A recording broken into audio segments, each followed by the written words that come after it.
da, baina ezin dugu besterik egin eta erabakixak hartu behar dira. Orduan, hori, dana gurutzatuta, aber ondo juten dan, baina, hori, ez balitz ondo jungo, bisartik aurrera gure YouTubeko kanalian. Markatu, aurkeztu ingo dut, hemen olatz ordu erdi, darama, olatz bengoetxeak ordu erdi, darama gure zain. Oso gai interesgarrixa salduko digu, ahoskotasunan gainean jardungo dau, batez ere hezkuntza sistematik nola lantzen dan, eta gainera ikusiko dugu testu inguru ezberdinetan zer nolako trataera duen, ero zelako eragina dakan. Hasingo gara, zuzenean, denborarik ez galtzeko, eskerrik asko latz.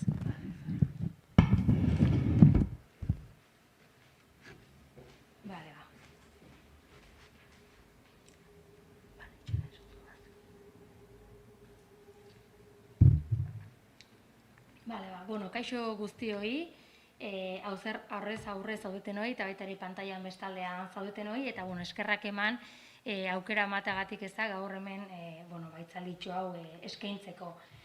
Soziolinguistika klusterra Euskara bizi berritzeko ikergunea da, proiektu ezberdinak garatze ditugu elkarlanean ezagutza teoriko eta arlo aplikatoren arteko zubiak eraikiz.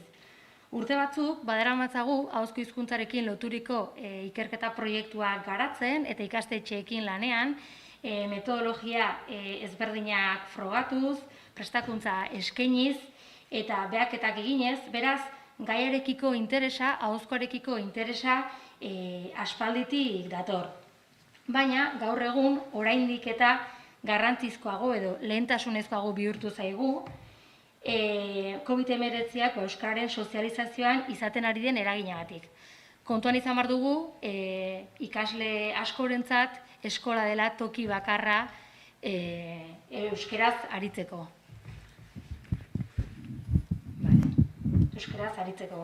Pandemiak erronka gehiago ekarri dizkigu, baina baita ere aurretik dituen beste hainbat erronka modu ageriagoan azaleratu dizkigu. Ahozkoaren lanketa sistematizatua izateak, metodologia ezberdinetan esperimentatuta egoteak, azken batean sendotasun bat izateak gai honetan betire lagundu egingo digu pandemia garai batean edo gogorrago batean nola jokatu edo zein irizpide gutxi gorabehera edo baliatu dezakegun jakiten. Beraz, gaurkoan bi proiektu aurkeztuko ditugu, biak pandemia aurretik martxan jarritakoak, baina gure ustez esan bezala oinarri izan daitezke egoera konplexuagoetan, egoera gogorragoetan, pandemia izan daiteken bezala, abia puntu bat izateko edo norabide bat markatzeko. Labur-labur, aipatuko dut, ahozkoaren gaia soziolinguistika klusterreko lanildo bat dela, testuinguru soziolinguistiko ezberdinetan eta metodologia ezberdinekin eta helburu ezberdinekin ari gara lanean, eta gaur aurkeztuko ditugu bi proiektu, errealitate soziolinguistiko ezberdineko bi proiektu, hortaz D eredua ere ikusmiran izango dugu. Badakigu D eredua zabaltzen ari dela, geroz eta ikasle gehiago daudela euskara bigarren hizkuntza dutenak, ondorioz D eredu bakarraz edo D eredu berberaz ezingo dugu hitz egin. Arrazoi baldintzatzaile anitz daude, horietako bat bertako errealitate soziolinguistikoa da, eta honen bestez bi ikerketa baliatuz gaurkoan saiatuko gara hurbilpentxo bat egiten.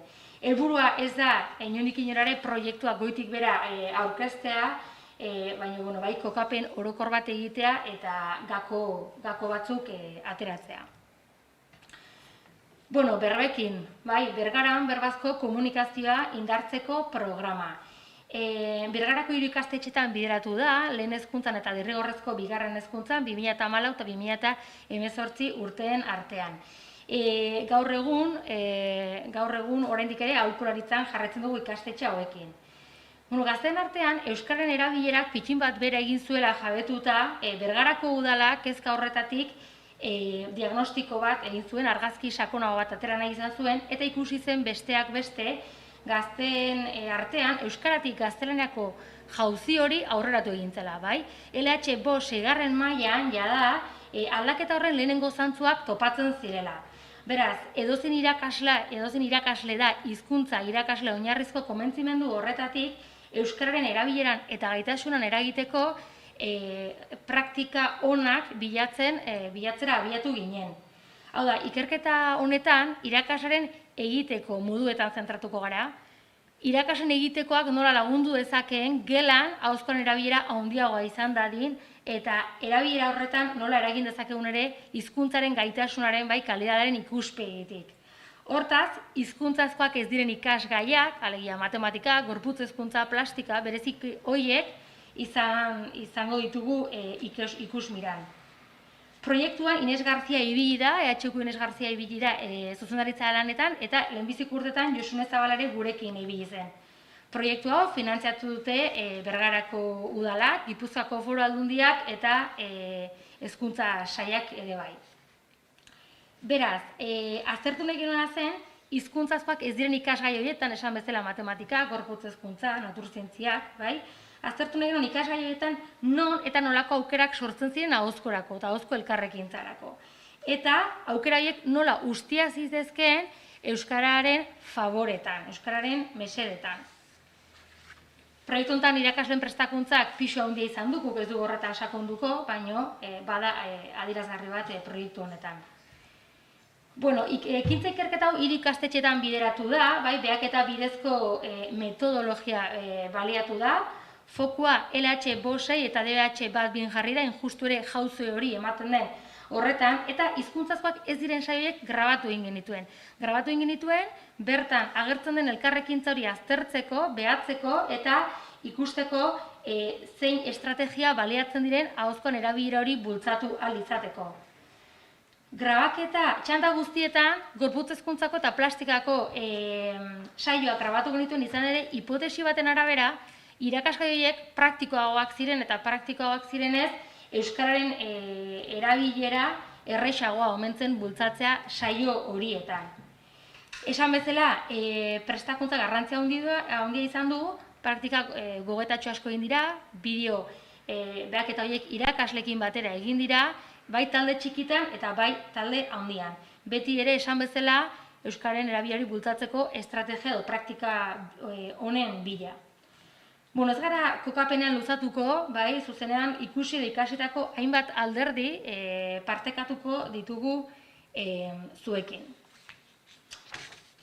Bueno, esan bezala, hipotesi baten arabera, baita irakasleen esanetan ere bai, arloaren izaerak baldintza zezakeen ahozko hizkuntza erabiltzeko eta lantzeko sortzen ziren aukerak. Hau da, gero eta praktikoagoak, gorputz hezkuntza eta plastika bezala esaterako, gero eta aukera handiagoak omentzeuden euskararen erabilerako. Beraz, lehenik, egin genuen izan zen irakasgai teoriko eta praktikoen ezaugarritzea. Ikusi, zein ezaugarri zituzten, zeintasun zituzten irakasgai teorikoak edo praktikoak. Hainbat adierazle baliatu genituen, hemen ezkerraldean ditugu guztiak irakurriko, baina esaterako espazioa.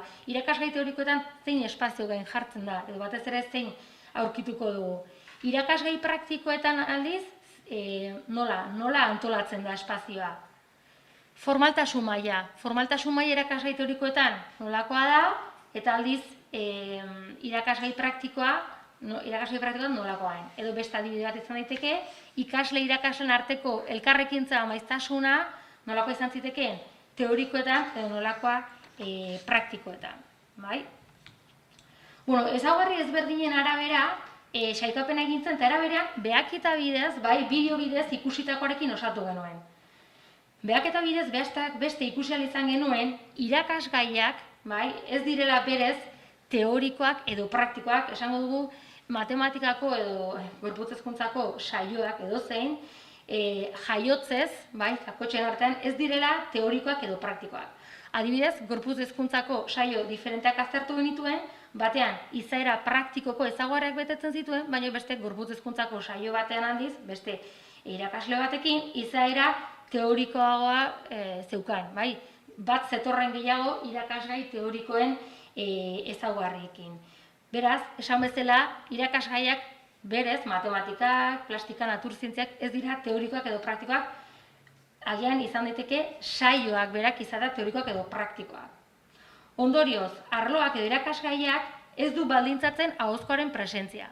Gogoratu horri hipotesi baten arabera, ikasgai batzuetan, esan bezala gorputz hezkuntza edo plastikoetan, aukera gehiago daude gauz aritzeko, ezta? Eta hipotesi hori deuseztatu egin zen. Ikasgai guztietan aukera berdina daude, edo behintzat baldintzatzailea ez da irakasgaia bera, matematika delako edo gorputz hezkuntza delako, ez. Hortaz, zer baldintzatzen du hizkuntzaren presentzia edo nolakotasun, ezta? Nolakotasun hori. Bueno, 3 baldintzatzaile nagusi topatu genituen ikerketan, eragiten zutenak, esan bezala, saio batean, ahozkoaren erabilera handiagoa edo txikiagoa. Batetik, ikasgaiaz eta irakaskuntzaz irakasleak duen irudikapena. Bigarrenik, hizkuntzaren erregulazioaz irakasleak daukan irudikapena, eta azkenik ikasgaia bideratzeko eskuartean ditugun baliabide didaktikoak edo material didaktikoak. Lehenarekin hasiko gara, ikasgaiaz eta irakaskuntzaz irakasleak duen irudikapena. Adibidez, gorputz hezkuntzako irakasle baten irudikapena baldin bada gorputz hezkuntzako funtzio nagusia dela, tensio askatzea eta ondo pasatzea, bai, irakasle hori bereziki horretara mugatuko da, bai? Kirol jakinak bideratuko ditu, jolasak ere bai egingo dituzte. Aldiz, matematikak elkarrekin lan eginez ikasten duela ulertzen duen irakasleak, matematikako edukiez gain integratuko du ikasle eta irakasleen ahotsa. Ikasleen hitza plazaratuko du, birformulatu egingo du. Azaltzen, ondorioztatzen ere jarriko ditu ikasleak, ez? Hortaz, ikus dezakegun bezala, ikasgaiaz eta irakaskuntzaz bakoitzak daukan irudikapena desberdina da. Gorputz hezkuntzako irakasle batek eduki dezake irudikapen bat eta beste batek beste irudikapen bat. Beste irudikapen horretan beste informazio bat barnebiltzen du eta horren arabera irakasleak modu batean edo bestean jokatuko du. Alegia aktibatuko ditu estrategia batzuk edo beste batzuk. Bigarrenik, hizkuntzaren erregulazioaz irakasleak duen irudikapena.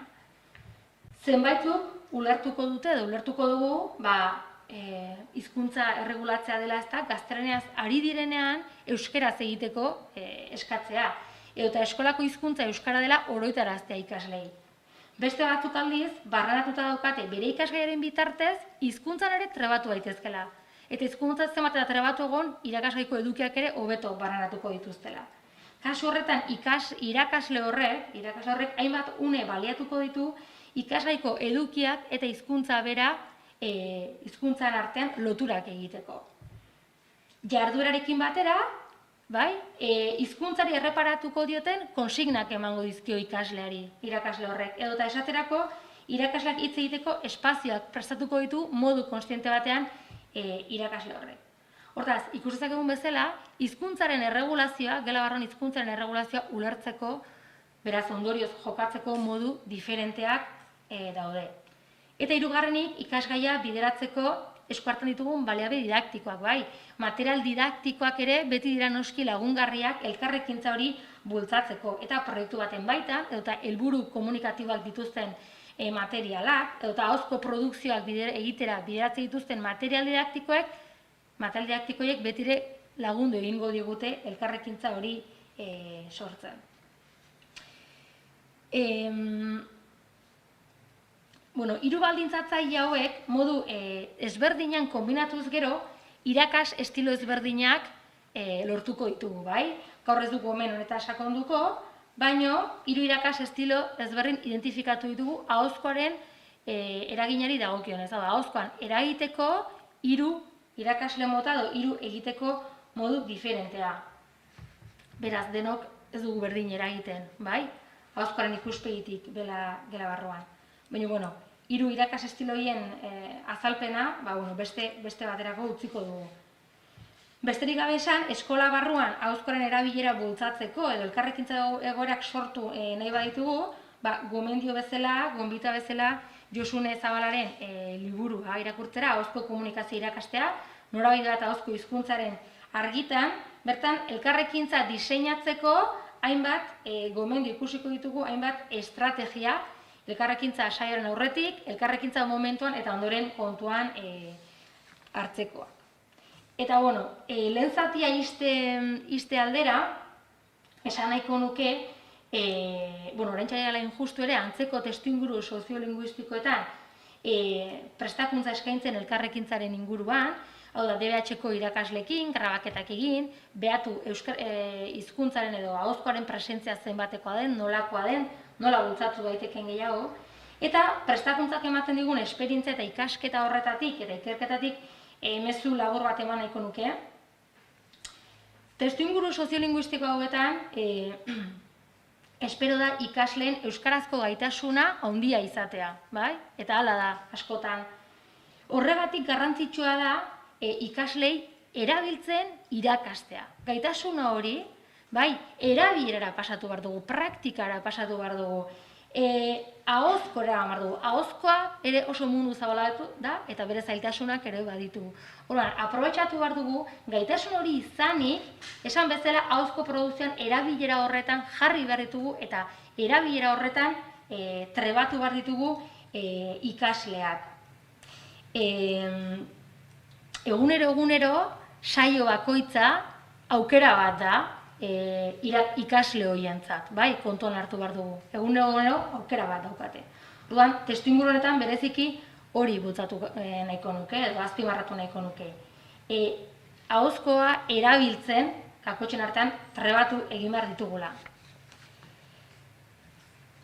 Eta esan bezala, testuinguru soziolinguistiko ezberdinetan garatutako ikerketetara hurbildu nahi zaituztegu, bertatik atatako hainbat gako edo ikasitakoak ona hemen plazaratzeko.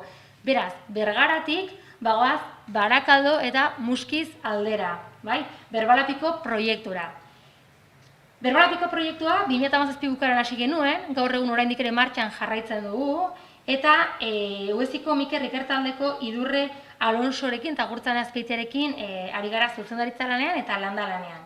Eta hezkuntza sailak diruz lagundutako ikerketa dago.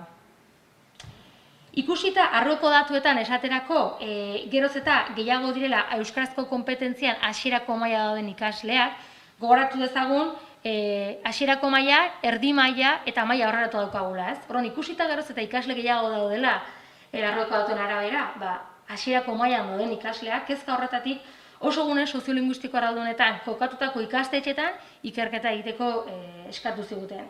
Kasu honetan, D ereduko ikastetxetan ere bagaude, baina kezka guztiz diferentea da. Aurreko proiektuan esan daiteke egora lagungarriagoa zela, edo dela, ahozkoaren erabilerari eta gaitasunari dagokionez. Eta beste alde esan, lehen hezkuntzan egiten ari garela ikerketa kasu honetan. Ez dugu proiektu oso aurkeztuko, baina kokatze aldera helburu orokorrak bai adieraziko ditugu. Lehenengoa, egora soziolinguistiko erraldunetako ikasleen ahozko hizkuntzan aurrerapenak eragitea, bai? Hau da, ikasleen garapen komunikatiboan, garapen komunikatiboaren adierazleak bilatu nahi ditugu. Garapen komunikatibo hartan eragiten duten aztarnak. Bigarrenik irakasleak formatzea, metodologia ezberdinetan, baina baita ere irizpide didaktikoak eta metodologikoak aukeratzen egunerokotasunean. Eta azkenik, bertatik ateratako ezagutza hori baliagarria izan dadila antzeko egoran dauden ikastetxeetarako edo errealitateetarako. Esan daiteke bi fase edo izan dituela proiektu honek, izaten ari dela. Lehenengo faseak markatu digu batez ere bigarren fase hori, ezta? Piskat norabide hori markatu digu orain ikusiko dugu bezala.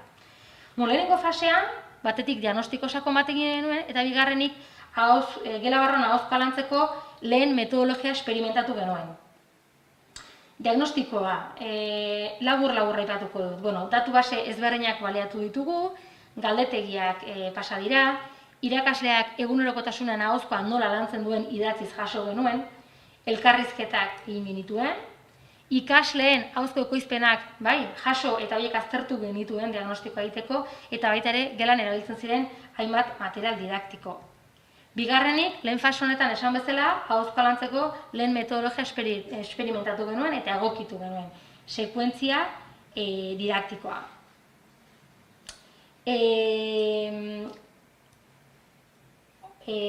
Sekuentzia didaktikoaren lanketa hau, EHUko Elepilab ikertaldeko Leire Diez de Gereñu eta Ibon Manteroarekin egin dugu, eta LH bosgarren mailarako sortu genuen materiala. proiektu baten baitan egin genuen, disiplinartekoa, alegia euskararekin batera, naturzientziak ere elkarrekin landu genuen, eta ahozkoa lantzeko metodologia bat txertatu genuen, bai? Gogoratu, 5. mailako horretan, sekuentzia etikoan metodologia txertatu genuen ahozkoa berariaz lantzeko. Vale. Emaitzek erakutsi ziguten besteak beste, ikasleek landutako ahozko ekoizpenan aurrerapenak izan zituztela. Eta metodologia honek lagundu egin ziela egoera errealak edo egoera komunikatiboak irudikatzen. Bai, hau da,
Seigarren mailan, ahozkoaren presente txikituz zoala ikusi genuen. Arrazoi ezberdinak daude, noski, baina horietako bada mailak aurrekin ala, irakasleek eduki kurrikularrak lantzeko eta horiek txekeatzeko daukaten presioa gero eta handiagoa dela, bai? Orduan, oinarrizko komunikazio zailtasunak dauden egoera batean, eduki horiek hau lantzeak, egia da, lanketa luzatu egiten duela, konplexuatu egin dezakela. Beraz, nahi gabean, idatziak hartzen du indarra maila hauetan. Azkenik, ahozkoan irakasgai diren alderdiak identifikatzeko zailtasunak. Hau da, ahozkoan zer landu dezakegun, bai, horiek identifikatzeko zailtasunak. Eta kontuan izan behar dugu, alderdi horiek ez baditugu bereizten, badakigu, ahozkoan irakasgai izan daitezkeen alderdiek zeintzuk diren, nola egingo dugu aldamiaje bat? Bai, zein estrategia baliatuko dugu? Nola gauzatuko dugu ahozkoaren lanketa hori, ez? Eta, aurrekoan soziolinguistika klusterrean, klusterreko jardunaldian kontatu denaren anedotatxo bat, behin gai honen harira, elkarrizketa batean ginela irakaslekin, halako batean batek esan zian, nik matematiketan oso argi daukat. Lehenengo batuketak, kenketak, eta gero biderketak eta zatiketak. Baina ahozkoan nondik hasiko naiz. Gelan sartu, hau zuzendu ez, nola egin dezaket aldamiaje hori ez? Ikusteko ze importanteak diren, irakasgai diren alderdi horiek identifikatzea benetan eragin nahi baldin badugu ahozkoaren ikuspegitik. Aztarna hauek guztiak eta beste hainbat adierazle kontuan hartuta, pentsatu genuen bide hori bideri osatu behar genuela, bai, eta erabakiatzuk hartu genituen. Batetik, formatu laburragoen alde egin genuen, formatu arinagoak, sinpleagoak, eta oinarrizko gaitasun komunikatiboan eta txikimean eragiteko bigarren metodologia bat martxan jarri genuen. Ikasleen oinarrizko, bai, diskurso horretan eragiteko asmoz. Eta horra iritsi ginen hizkuntza errutinen metodologiara. Ez da gai berri bat, Brunnerrek bere momentuan ez da formatuen inguruan hitz egiten zigun, Josun Zabalak berak eta klusterrak ere hizkuntza errutinen kontzeptu hau baliatu du, baina kasu honetan beste begirada batetik saiatu gara metodologia osatzen, hizkuntza arronketan zentratuta eta atxikimenduan, euskararekiko atxikimendu horretan. Eta noski, gogoratu, testuinguru honetara egokitutako metodologia bat dela. Metodologiaren bitartez lur egonkorraren bila joan nahi dugu, bai. Egunero, hogeita 10 minutuz, ikasleak ahoz komunikatzeko espazio bat izango du, espazio goxo bat, lasai bat, bai, giro tranquilean. Gune berezi bat da, ahozkoa modu sistematikoa eta graduatan lantzeko. Bi helburu nagusi ditu, batetik hizkuntzarekin gozatu eta euskararekin atxikimendu handitzea. Guretzak hori ezinbestekoa da, importantea, harreman goxoa, harreman polita sortu behar dugu ahozko euskara eta ikasen artean, bai? Bestela, zaila daukagu. Eta ikusten genuen ikasle hauekin batez ere goxotasun eta gozamen hori transmititu behar genuela, lortu behar genuela. Eta bigarrenik, esan bezala, oinarrizko komunikazio gaitasun hori, lur egonkor hori sendotzeko lanketan egin behar genuela. Esan bezala, modu graduatuan poliki-poliki aldamiaje bat eginez joan gara, hizkuntza betaurrekoak jarrita, justu hori da metodologia honetako gakoetako bat. Aldamiaje hori, irakasleen esku hartze hori diseinatuta dago. Bai, diseinatuta daukagu, saio, ahozkoaren ikuspeitik nora eta noruntza goazen eta zeri begiratu beharra daukagu. Bueno, ez dugu sakonduko metodologian, bai, bestera luze joko du, gainera ez da hori helburua, besterik gabe jakin, metodologian fintzen jarraitzen dugula, esan bezala ikerketa oraindik ez dagoelako bukatuta. Interesatzen zaiguna da, metodologian lotuta labur-labur momentuz orain arte ateratako ondorio batzuk aipatzea. Hizkuntza errutinak komunikatzeko esparrua sustatzen du, hau da, hizkuntza errutinak bermatu egiten du ahozkorako momentu bat egongo dela, momentu bat pentsatzeko ahoz, jolasteko, aritzeko, gozatzeko. Bestetik, gaitasun hartzaile ez ezik bereziki sortzailea da, nahi duguna bultzatu, eta emaitzek erakutsi digute, denboran aurrera ginala, diskurso konplexoak lortzen direla ikasleen aldetik. Eta, buruan datu emaitza asko ditugu, baina zerbait azpimarratu bagenu edo zeren bila joan beharko genuke errealitate soziolinguistiko honetan, ahoz aritzeko testuinguruak sortzera. Bai, irakaslearen ardura, bai, testuinguru hauetan irakaslearen ardura ere bada, testuinguruak sortzea, momentuak sortzea ikasleak ahoz aritzeko eta hori bermatzea. Zertarako ikasleek batetik dakitena, bai, dakiten hori erakus dezaten, eta bestetik transferentziak ahalbidetu daitezen ikasleen artean eta ikasitakoan artean. Gogoratu, testuinguruetako ikasleak ez daukala aukerarik euskaraz aritzeko normalean. Egunerokotasun agian entzun egingo du, eskolatik kanpo, segurunik, kasu askotan ez. Beraz, aukera bakarra eskolan dauka. Horregatik, testuinguruetako irakasleak indar berezia egin behar du, esan bezala, testuinguru horiek eskaintzen. Horrek, hori bermatzeak ikasle hauei arnasa emango die, bai? Arnasa. Eta testuinguru honek behar dute izan ikerketak erakutsi digunaren arabera, besteak beste, egoera edo testuinguru hurbilak, bai, gertukoak. Benetako komunikatzeko beharra senditu behar dute. Ikasle horiek senditu behar dute, ni hitz egiten ari naiz eta entzuten ari dute. Baten batek entzuten ari dit, entzule bat daukat. Horrek gainera asko gozarazten die, orduan gozamena ere oso garrantzitsua da eta era horretan atxikimendu hori lortzea. Formatu laburrak, bai? Formatu egokituak behar ditugu testuinguru hauetan. Bestela, zailtasun konplexuegi bihurtu daitezke, monozu sakonduko, baina ondero horretaritxara formatu laburrak, eta garrantzitsua azkenekoa hizkuntza estrategien beharra. Hau da, ikasle batek hitz bat ez dakienean, edo ulertzen ez duenean, saiestu behar dugu isilik geratzea, bai? Eta hori gertatzen da. Ikasle batek ez dakienean, zerbait esaten hitzen bat, estrategiak behar ditu, nola esan, nola komunikatu, bai? Beste modu batera. Testuinguru hauetan, bereziki, hizkuntza estrategien behar hori identifikatu dugu, eta justu lehenengo mailetan, 5-6 urteko ikaslekin, metodologia horrura, ipar horretara mugitu dugu, estrategia horiek ari gara zehazten irakasleak baliatu ahal izateko. Eta, amaitze aldera, pasako gara ondorio orokor batzuk eta gogoeta txiki bat egitera. Argi dagoena da, ikaste eredua bera, kasu honetan D eredua, ezin duela irizpide bakarra izan ahozkoa lantzeko. Testuinguru soziolinguistikoak eragina handia dauka, ikusi dugun bezala, maila praktikoa, baina baita ere egunerokotasun hartu beharreko erabakietan. Zein lehentasun daukan ere ikastetxeak, zer realidad daukat? Eta nire gelan, egunerokotasunean ahozkoari begira nun jarri behar dut iparra, zein metodologia komeni zait baliatzea. Esaterako, Azpeitian eta Zumaian, aspaldi hasi genuen eskolan, itanoa lantzeko egitasmo bat, IKA, itanoa lantzeko egitasmo bat, LH bosgarra mailan hasita eta DH laura bitartez.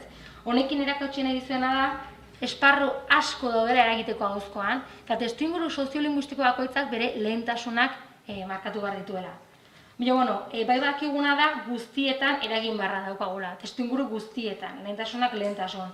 Beste modu batera esateko, hizkuntza betaurrekoak jarri behar ditugu, errealitate guztietan.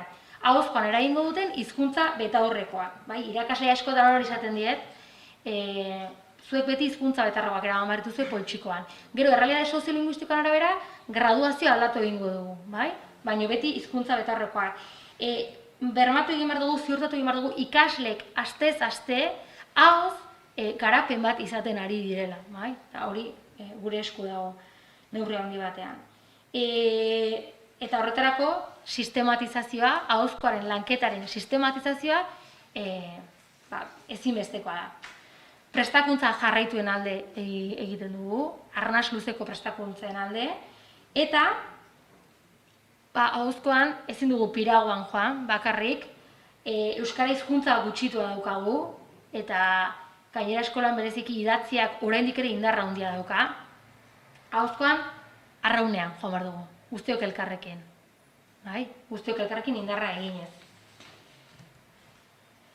Amaitzeko, ahozkoaren lanketak berak dituen erronka batzuk aipatu ditugu, eta orain, pandemia tarteko, gogoeta txiki bat.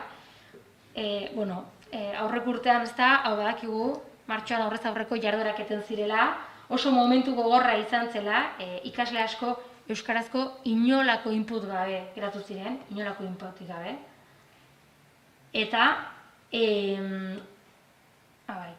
Eta ondoren, ez ditugu datu zehatzak, ez dugu horren inguruko ikerketarekin, baina hezkuntza munduarekin harremanetan jarraitu dugu, eta badakigu saiakera handiak egin dira eta jarraitzen dugula egiten, irakasle, guraso, berritzegune, ikasen aldetik ere bai. Guk esaterako martxan genituen programa batzuk, egokitu behar izan genituen baita ere noski, saioak hasi zen online ematen, irakasle eta ikasleen artean, saioak online, hortaz, saio online horietarako, elkarrekintza momentuak diseinatu behar izan genituen. Hau da, ziurtatu online ere ahozkoa ematen dela eta ahozkoa kudeatzen dugula. Eta amaitzeko nahiko nuke, mezu positibo batekin bukatu, zertaz hartu garen, ez dakit pandemia honek horretan lagundu digun edo baina nik uste dut baietz, ohartarazten edo. Azkenaldean ikastetxe askotan jasotzen duan, edo jaso duan mezua da, zenbat ahozko momentu kendu izkigun pandemia. Ezin genuen ahoz ezer egin eta zenbat ahozko momentu kendu izkigun, eta hala da. Nik horien buelta emango diot horri. Zenbat momentu kendu izkigun baino, ohartarazi digu zenbat aukera, zenbat eta zenbat momentu ditugun gela barruan, ahoz aritzeko, ahozkoa lantzeko, ahozkoa kudeatzeko, ahozkoarekin gozatzeko. Eta etako aukera asko eskolak berak ematen ditu. Zein garrantzitsua den horretarako, ahoz jarruteko aukerak eskaintzea, eta lehen esan dugun bezala, ikasle dakiten hori ateratzea. Euskararen sozializazioan laguntzeko ere bai, noski. Eta orain galdera nik daukat, ez? Esan bezala, mezu positibo hori azpimarratu nahi nuen, pandemiak kendu baino, ohartarazi digu zenbat eta zenbat aukera ditugun, eta horren esan bezala nik galdera badaukat. Eta orain, eskolara itzuli garela, zenbat aukera sortzen ditut ahoz aritzeko? Nire gaurko jarduna kontuan hartuko banu, irakasle bezala ikastetxe mailan zenbat momentu eskaini ditut ahozkorako eta nola ustiatu ditut momentu horiek. Bueno, galdera honekin bukatuko dut. Mila esker.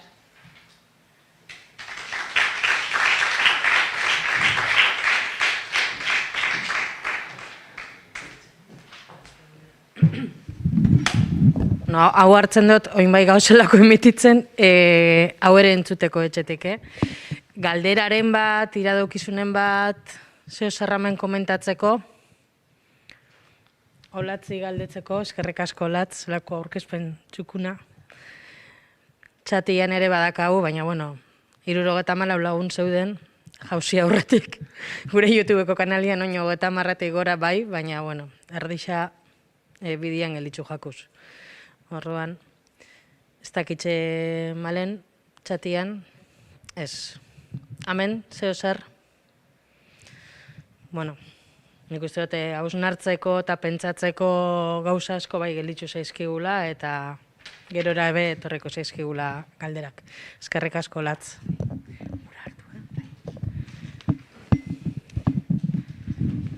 Honekin jarraitzen dut. Urrengo islarixa, ordu erdiko atzerapenak ingoiaz, eta aprobetxauko dut oinin pastxo hau ere bai, amendik ordularen era zibiazan saioko islarixa indiokan ez dala heldu, baina jolastordu, esan biena, berriro. Atxaden aldixan osteko islari batzuk bai da kausamen, orduan izan daiteke ordena pixkate aldatzea. Jarraian, eskola esparrua pixkat alde batera laga, eta mundu digitalera egingo dugu jauzi, batez ere Twitter inguru horretara, eta aztertuko duguna izango da, urte ezberdin honetan, bereziki Twitterren, euskaldunok zertan aritu garan, o zertaz aritu garan, ero zerk kezkatu gaitxu egun eta nola indogun berba horri buruz. Horretarako Joseba Fernández de Landa aukiko gurekin, EHUko hitz zentroko ikerlarixa.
Mila esker gonbidatzagatik hemen parte hartzera, eta, nire izena Joseba da, eta aurkeztuko dudan gaia, Twitterreko euskal komunitatearen eduki azterketa pandemia bat.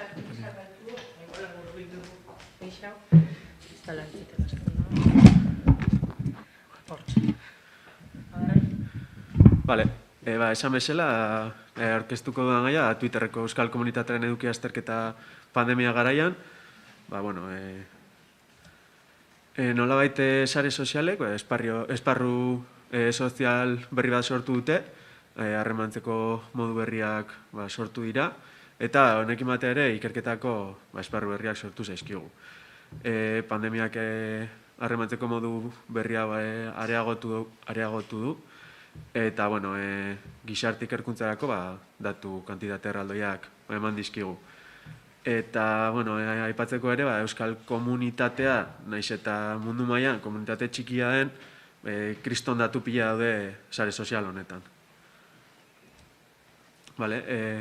aurretik, beste ikerketa mota batzuk egin genitune bai Twitterren, nolait gazte eta helduen harremanak ikertu genituen, eta horretarako, nik uste zuenez, 6 milioi txio lortu ziren, 2018 urtean, datu kantitate nahiko handia da, eta txio hauekin egin genuen izan zen, 8.000 euskal erabiltzaile genitun, eta hauek heldu eta gaizte artean beriz egin dituen, ikasketa automatikoko teknika ezberdinak erabiliz. Beraien idazteko estiloa kontutan hartuta, nolabait banatu genitun gazte eta heldu artean.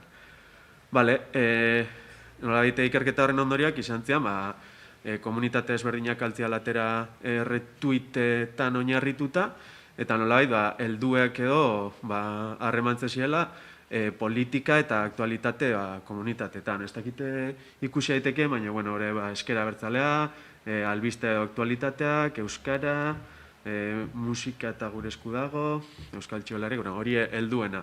Eta gero, bestalde gazteak, nolabait politika eta aktualitate gaietan baina horretaz aparte kirola eta musika oso presenteak beraien sare sozialetan ibiltzeko moduan edo. Hori aurrekarietan, eta orain berrizonea etorrita, oraingo asmoa izan da, ez horren beste harremanetan zentratza, bizik eta edukietan. Eta eduki horietan pandemiaren eragina edo aztertzea. Eta kasu honetan, aurreko kasuan, birtsioak edo erabili genitun, orain zuzenean testu bruto edo erabiliko dugu. Honekin asmoa izan da, euskal komunitatea aztertzeaz gain, nolait ikerketa teknika berriak frogatzea, eta horretako bi metodologia edo. Bat kuantitatiboa izango litzatekena, terminoen maiztasunean asaldaketa egon diren, hau da, pandemiak ze termino edo bultzatu dituen gehiago, eta zeintzuk utzi dituen horren beste erabili gabe, eta gero kualitatiboa, gehien erabiltzen ari diren termino horiek, nola aldatu diren edo esan nahiaren arabera. Eta horrekin batera ere hizkuntza gutxituentzako edo ikerketa teknika baliagarriak sortzea. Lan honetarako metodologia, nolabait erabiltzaileak identifikatu da, testua deskargatu da Twitterretik, eta datu hauek denboraren arabera antolatu ditugu.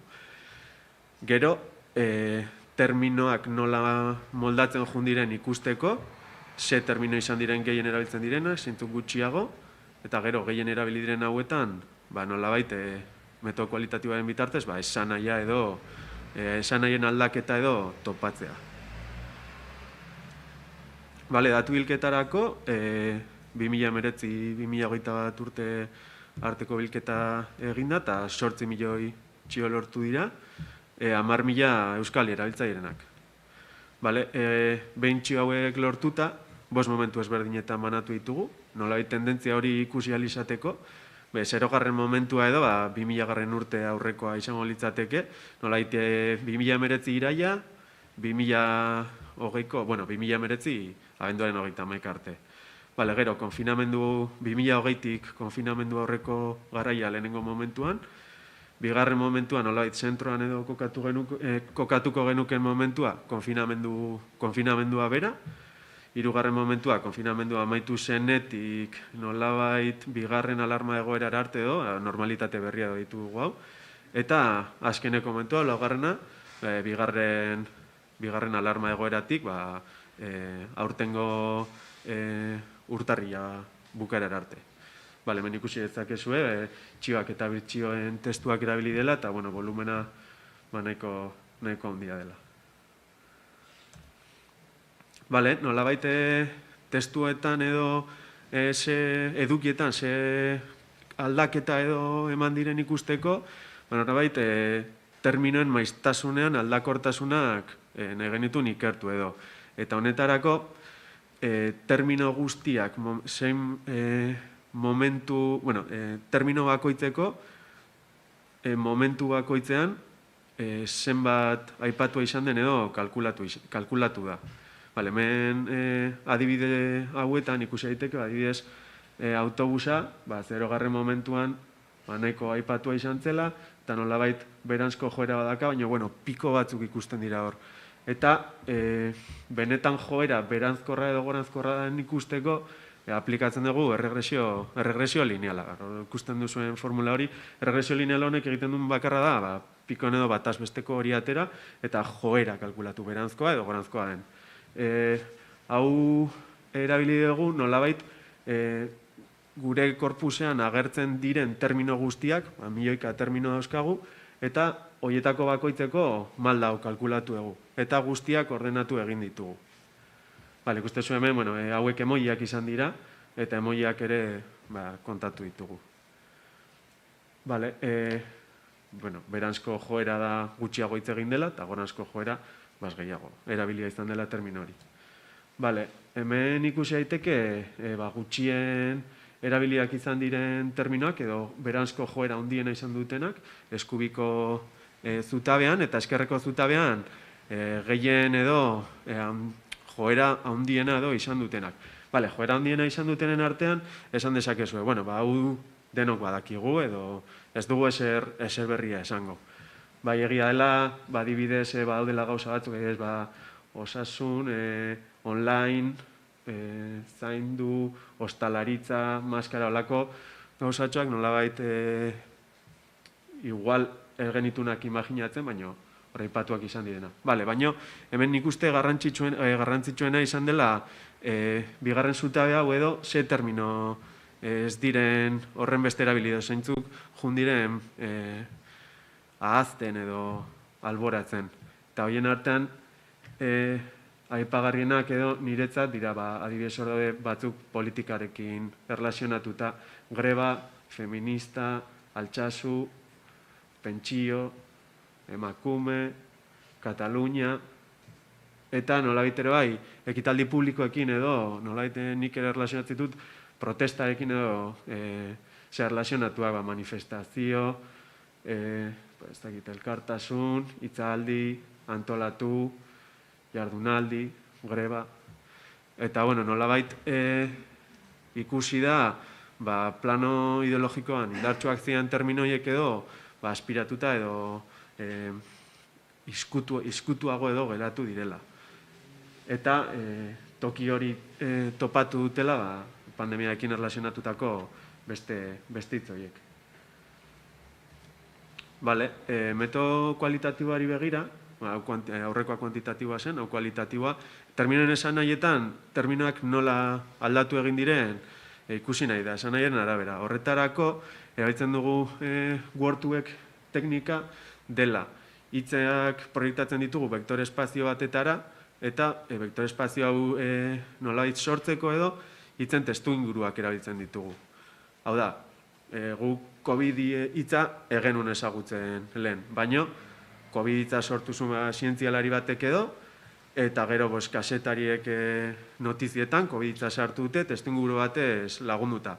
Eta gu horren kapazak gara COVID hitz horren esan nahia ulertzen edo, baina eta berriz aipatua izan delako testuinguruarekin. Teknika honek, Word-ek teknikak berdina egiten du, vektore espazioan sartzen ditu hitzak eta beraien testuinguruaren arabera ordenatzen ditu. Orduan, hemen ikusi daiteke, vektore espazio bat egin dugu momentu bakoitzerako, nolabait esan nahia aldatzen doalako vektore espazioaren arabera. Eta 5 momentu hauekin 5 vektore espazio ezberdin sortu dira, eta gero konparatu egin dira bat bestearekin. Hemen daukagu COVID hitzak 3. momentuan ze beste hitz vektore dauzkan aldamenean, eta nolabait honek lagunduko digu COVID-aren esan nahi dugu ulertzen. Hori ikusi daiteke, bagola edapena, pandemia, sintomak, osakidetza, gaitza, kasuak, ez dakiz gehiago agerraldiak datu, eta nolabait horrek laguntzen digu ulertzen, COVID gaitz bat dela. Honek hau bera erabili dugu, beste hitzen esan nahia edo topatzeko. Bi hitz ekarri izkizuet hemen, adibidezela, kasu eta maskara edo dakan emojia, eta hemen ikusi daiteke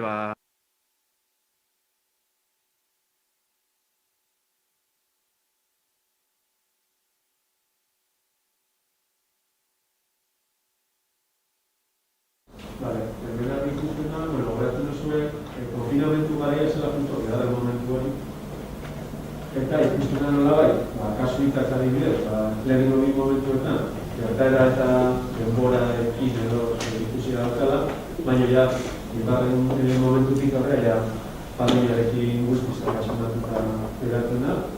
Eta, berdina pasatzen da, maskararekin, kasu honetan, ingurumenen kutsadurarekin edo erlazionatuta zegoen emoria, eta bukaeran, bigarren konfinamentutik aurrera, pandemiarekin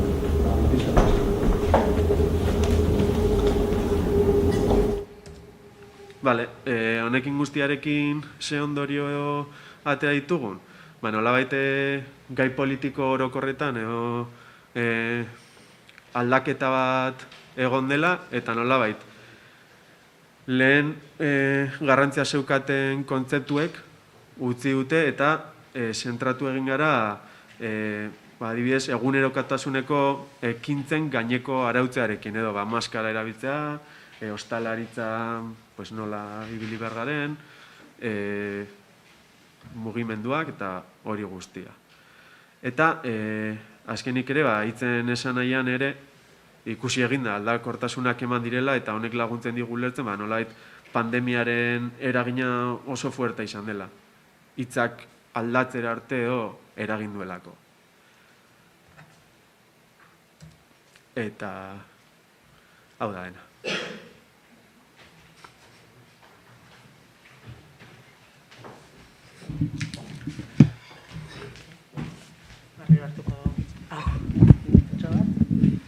Barri hartuko tau, moten datotiko aurkezle bat ero alako zesar. Ez dakitz, Josebandako Twitterren gainean, galderaren bat.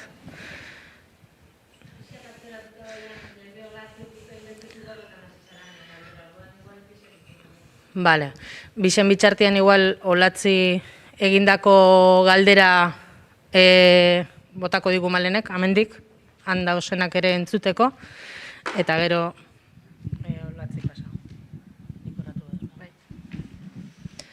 Bale, Irati Arratibel Seberiok esaten dau. Zer gertatzen da gela berean askotariko D ereduak elkartzen direnean? Batetik hori. Erantzun hori nahi baduzu eta gero esango zut.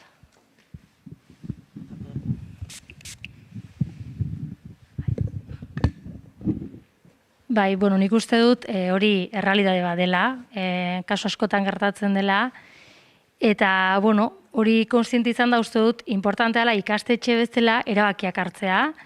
Ikastetxe guztietan ez dira erabaki berdinak hartzen, gu prestakuntzan ibiltzen garenean, izaten dira aukera diferenteak, adibidez, ahozkoaren ikuspegitik ari naiz, HH-tik eta guk ere hainbat artikulu irakurrita, eta bar, horien aztete azalduko, baina guk ere, ahozkoan ikuspegitik bai egiten du gorren alde, txikitxetatik oso bereizita baldin badaude euskara maila hori, importanta da bakoitzak eman dezakena horri ere egokitzea, ez? Eta hortaz, ahozkoan ikuspegia ere, modu diferentetan lantzea, edo zenbait kasutan taldekatze diferenteak egitea, esan bezala, bakoitzak dituelako bere gaitasunak edo bere ezagutzak hartzen duelako etxetik, eta hainbat ikastetxetan horren aldeko apustua egin da. Txiki-txikitatik, momentu konkretu batzutan, ez etengabe, ahozkoaren lanketa modu diferentean, helburu diferentekin lantzea talde ezberdinetan. Bigarren badago, ez da? Bai. Vale, gero komentatzen da, ia gertatzen den ikasleen eremu soziolinguistikoak diferentiak diranean. Eta 3-4 maila ezberdin daudenean gelan, indarra non jarri beharko luke irakasleak? Berri ringotzut galdera, bai. Esaten da, zer gertatzen da ikasleen eremu soziolinguistikoak ezberdinak direnean, 3-4 maila ezberdin daudenean gelan, zer gertatzen da? Indarra non jarri beharko luke irakasleak?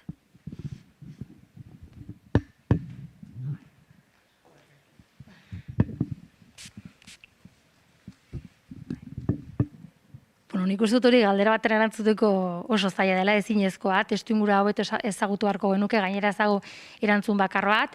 Ni bai uste dut importantea lehen esan duan bezala, pirauan ez, bakarka ez, ahozkoan joan behar dugu arraunean, eta horretarako ikastetxetik ere, zuzendaritzatik hartu behar dira erabaki batzuk, erabaki metodologikoak, erabakiak antolaketari begira, erabakiak materialari begira, eta askotan prestakuntzarekin batera lagundu, ezta. Hori da pixka bat nik gomendatuko nukela ora modu orokorrean. Hala ere esan nahi dut, nik uste dut lehenengo pausaia emana duela, ezta? Lehen esan dituan hizkuntza betaurrekoia jantzita ditu, kontziente da, orain tokatzen dena da, ikustea bakoitzari ze ikasle bakoitzari ze erronka linguistiko jarriko dizkiogun esaterako, ez? Eta prestakuntzan adiez horrelako kasuak daudenean, ahozkoaren sistematizazio hori modu diferentean garatzen dugu talde bakoitzarekin. Erronka linguistikoak, beste abiadura bat daukate ikasle batzuekin edo besteekin.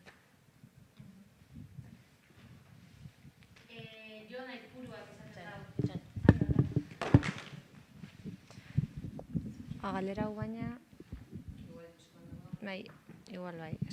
Jo naiz buruak esaten dago egunon, nola definitzen duzu euskal erabiltzailea?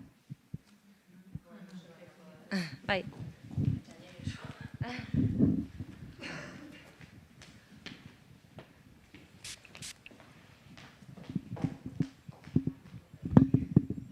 Vale, galdera ona, berez euskeraz sarean aritzen diren edo erabiltzaile definitzen ditugola. Eta hori.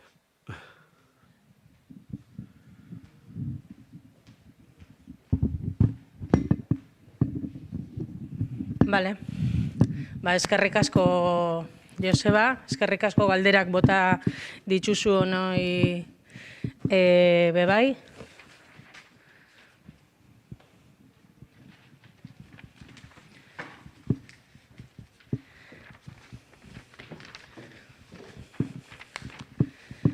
Bueno, eta jarraian, mundu digitalakin, ero arlo digitalarekin jarraitzuko dugu, baina batez ere komunikabidietan zentrauko gara.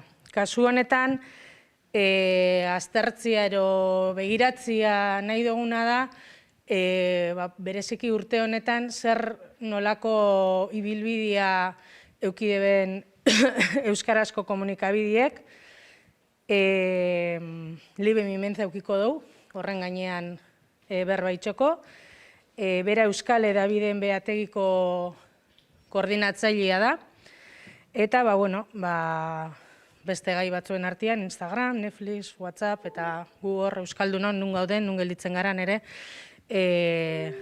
aztertuko dau.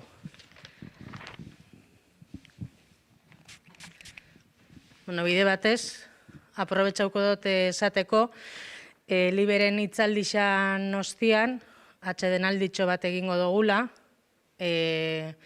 kalera urten aurretik, argazkixa etarako dugula, taldeko argazkixa egingo dugula eskilaretan. Orduan, irtengo gara danok alkarrekin, ez oso pegauta baina alkarrekin, eskilaretan etarako dugu argazkixa, eta gero, hemen plaza, Eibartarrasari, badakizue tabernaketan nun da ozen, eta, launaka, kafetxua ero nahi dozuena, hartzeko aukera aukiko dugu. Hemendik entzun jatzu, hemen ondo entzuteko, eta hau da kamarara doiana. Hau da, hitz egin behar dut bientzako. Bietara. Vale. Hitz egin behar dut bientzako, hitz egin behar dut eurentzako. Eta proiektatzen dugu. Ados, eingo dugu malabarea, apur bat mundu digitalaren mosaikoa eta hitz egitera etorri nazelako. Euskarazko komunikabideen itsasgora eta itsasbera sindemikoak, deitu netzan nire hitzaldi honi. Gero pentsatu dut agian titulo ponposo egia zela, edo honen atzean ia edo zerkabitu aldala, baina saiatuko gara kontatu nahi dodana tajuz ekartzen. Irudian itsaso bat agertzen da, Itsasoak simbologia ezberdin asko ditu, Euskal Unibertsoan ere itsasoak eta urak handi izan dira, ez da? Denak gris eta ilun egon arren itsasoak erronkaz beteta eta oztopoz inguratuta egonda ere balio izan dute Itakara bidaiatzeko. Kontua da, euskarazko komunikabideok non ote gauden, ez da? Itsasoa ekarri dut baita obsesio pertsonal bati lotuta, pandemia garai hauetan eta mugitu ezin garenean, tamalez edo zorionez ni ez nazelako itsasoan bizi, eta itsasoa faltan botatzen dugu asko. Eta euskarazko komunikabideentan ere badaukagu zer faltan bota. Orduan hau esan da, eta hasieratik hasteko asmoz, itsasgora eta itsasbera sindemikoak definitzea edo behintzat horri emandako zentzua aipatzea komenigarria dela uste dut. Izan be, ezagutuko duzue sindemia kontzeptua, baina Euskaltzaindiara baldin bagoaz, Euskaltzaindiako hiztegira, Euskaltzaindiak ez daki zer den sindemia, oraindik ere. Jartzen dugu sindemia eta aipatzen ditu sinergia, sinfonia, sinonimia, simpatia, bai, hitz politak, sin hasten dira, baina ez da sindemia. Orduan, Eluiarren begiratuta, Eluiarren agertzen da sindemia, baina dakigun bakarra da sindemia izen bat dela. Izena eta beste ezer gehiago ez. Zorionez eta aitortza bat merezi dau euskarazko komunikazioan Eluiarrek, azken urte honetan egindako zientzia divulgazio lan zoragarriagatik, zorionez badaukagu sindemia euskaraz definitua. Ana Galarraga kontatu zigun, 2008ko urriaren 20an, zer dan sindemia, The Lancet aldizkariak aipatu eta lasterrera, euskaraz eta minutu eta erdi pasako bideo pildora batean. Bada komunikatzeko beste modu bat, ikusentzunezkoan oinarritua dena, eta hiztegi arruntetatik harago jotzen duena. Zergaitik ekarri do sindemia, ezagutzen dezuen bezala, pandemia bat delako, planetaren gehiengoa hartzen dauen izurri bat, baina sindemia bat dalako izurrien sinergia bat, izurrien bateratze bat, leku eta espazio berean eta tempus berean, aldi berean ematen diranak, ezta? Eta beraiek elkar eraginda ondorioak areagotzen dituztenak.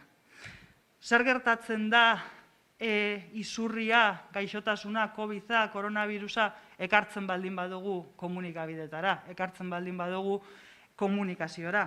Pandemiak eta sindemiak hemen ere ezagunak ditugu. Ezagunak ditugu komunikazioan izurri ezberdinak, eta batzuk aipatuko ditut gaur. Ez dira bakarrak, gehiago dagoz, hautaketa bat egin dut, hautaketa oro bezala izan oinarri zientifiko batzuk badituena, baina subjektiboa dena, erabat, baina uste dut ilustratiboa ere izango dena.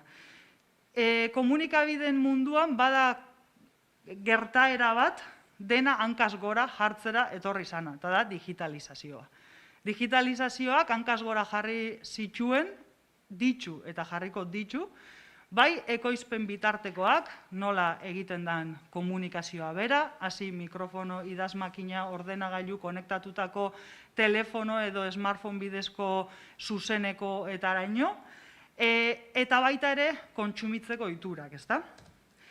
Eta hau lotuta doa beste kontzeptu bati, konbergentzia mediatikoaren kontzeptuari. Konbergentzia mediatikoak definitzen duena da, hainbat euskarri edo mintzaira ezberdin bateratzen dirala, ezta? Iraganean, pandemia baino dexente aurretik, ondo definituta edo bereizita zeuden euskarri ezberdinak. Geneuzkan paperezko komunikabideak, geneuzkan irratiak, geneuzkan telebistak, aldizkariak, eta gero hasi zan agertzen internet. Baina bakoitza, kutxa estanko bat zan eta elkar lotu gabe zegoen, ezta? Konbergentzia mediatikoak dakarrena da, euskarri hauek bateratzea. Plataformak eta mintzairak hibridatzea eta ez kombinazio berdinekin, baina bakoitzaren osagaiak ezberdin kombinatuta, nolabaiteko produktu tipologia berri bat ekartzea, ezta? Eta gaur egun aurkitu alditugu komunikabideak edo komunikazioa egiteko moduak, oinarritzen diranak testuan, baina jaten dutenak asko ikusentzunezkotik, podcastak zabaltzen dituztenak, eta abar. Orduan, komunikabideen erauntzi honetan eta aldaketa mundialetan badaukagu digitalizazioa, daukagu konbergentzia mediatikoa, eta hirugarren osagai bezala agertzen da kultura parte hartzailea. Kultura parte hartzaileak ezagutzen dugun bezala gauza asko aldatu ditu. Gaur hemen gertatzen ari dena ere horren parte da. Aretoan gaude fizikoki 20 bat lagun, baina etxetik konektatuta daude beste hainbeste eta gehiago, eta parte hartzea kanalizatzen da, bai bertan eta baita online ere. Gainera, esango nuke horrelako hitzaldi eta zuzenekoetan gertatzen ari dela fenomeno bat, batzuetan bertan daudenak isildu egiten dira, ez dute galderarik egiten, eta kalean, etxean, bulegoan daudenak online botatzen dituzte beraien pantailen atzetik, aurpegia jarri beharrik gabe, edo ez dakit zein dan faktore psikosoziala beraien galdera. Orduan, kultura parte hartzailean bizi gara. Kultura parte hartzaile honek ez du hori soilik esan nahi du baita ere komunikabideen egiteko modua eraldatzen dela, herritarrak kontuan hartu ahal dirala, kasu batzutan gehiago edo gutxiago hartzen diran arren, eta herritarrek parte hartzeko bide berriak daudela errazagoak diranak.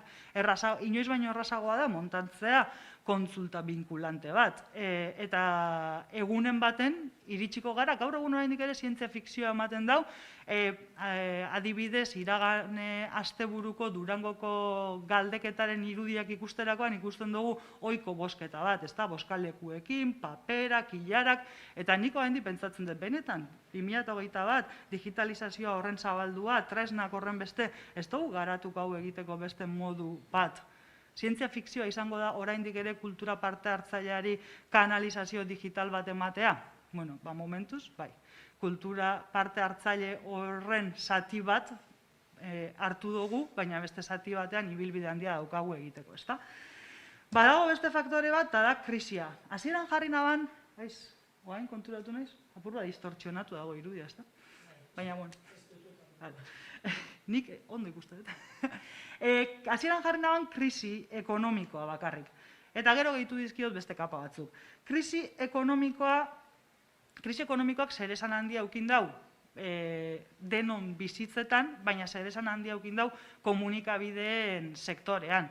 2008ko crack hori eta gero, kasetarien sektorea izan zen, langabezia tasa handienak bizi izan zituen sektoretako bat, besteak beste. Komunikazioan eta komunikabidetan aurretik sektoren aldaketa asko, azeleratu egin zialako, esplosionatu egin zutelako garaiaretan, eta krisi ekonomiko horrek ekarri zituelako aldaketa ugari. Bai, lan pertsonal antolatzerakoan eta baita komunikazioa bera egiterakoan ere. Baina horri, gehitzen jakoz, zeharka eta zuzenean ere garrantzitsuak diren beste krisi batzuk eta gertatzen ari diranak. Denbora berean eta mundu mailan baita ere. Krisi ekologikoa, krisi soziala, eta honek ere eragiten die komunikabidea, zergatik eta eragiten detze horiekin bizi diralako, kontekstu horretan daudelako. Batzuetan ekoizpen bitartekoi lotuta dagoelako, krisi ekologikoa besteak beste, edo klimatikoa, eta gizarte aldaketak beraiek ere, gizarte aldaketa hoiek behatzea eta hoiek integratuta lan egitea garrantzitsua delako. Bai, komunikabideak sortzerakoan eta baita komunikabideek sortzen duten hori jendarteratzeko orduan. Jakin behar dugu, ze publiko daukagun aurrean, ze ideia, ze mugimendu, ze kezka, ze ardurekin bizidan aurreko entzule hori.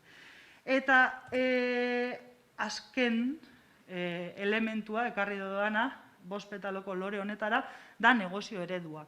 Negozio eredua da komunikabideen, ez dugu esango giltza, ze inork ez du asmatu, zein dan giltza, desblokeatzekoa, baina bai da buruko min handienetako bat. Aldaketa handiak eman dira, digitalizazioa, konvergentzia, kultura parte hartzailea, krisiak, eta honek danak ekartzen dau, orain arte ezaguna zen negozio eredua, gaur egun jada ez dela funtzionala. Baina ez soilik orain arte ezaguna zen negozio eredua ez dela sustengagarria, ez da sustengagarria ez da orain arte egiten zen komunikatzeko modua. Baina, sosak iristen dianean atera, sosekin jartzen gara aktibo, ez da? Eta pentsatzen dugu zenbakiek ez badute ematen, zer egingo dugu zenbakiek eman dezaten. Dena batera egin behar da, zenbakiek eman behar dute, baina proiektuak eman behar da. Eta hau da, abia puntuan aipatu dudan sindemiaren ideia, ez da? Sindemia bat bizi dugu komunikabideetan eta komunikazioan. Bizi zan, koronavirusaren krisi honek estanda egin aurretik, eta gertatu dena da, koronavirusaren urte honek arrakala ikaragarri zulatu dauela berantza, eta azeleratu eta disparatu ditu elementu zenbait. Hau, sindemiari dagokion argazkia da, esan dugu, bai pandemia eta bai sindemia, diala gauza batzuk herrialde, eremu mundu mailan zabaltzen diranak aldi berean. Baina eske hemen, gainera, euskarazko komunikabideetan eta euskarazko komunikazioan daukagu beste elementu bat, eta da euskara. Eta euskara hizkuntza gutxiagotua denean eta egoera diglosiko batean bizi denean, bada beste elementu bat oso garrantzitsua bizi dugun itsasgora eta itsasbera hauetan kokatzeko, nabigatzeko eta galduta sentitzetik itakarantz joateko, balio baldin badu. Baina ziurrenik itaka berriak asmatu beharko ditugu bidean. Eta zentzu horretan, egin nahiko nuke errepaso txiki bat. Hainbat datu botako ditut, zenbakiak berez ez dira horren garrantzitsuak, baina bai ekarri nahi izan dodaz datu hauek, gero botako dudan ideia batzuen oinarriak jartzeko.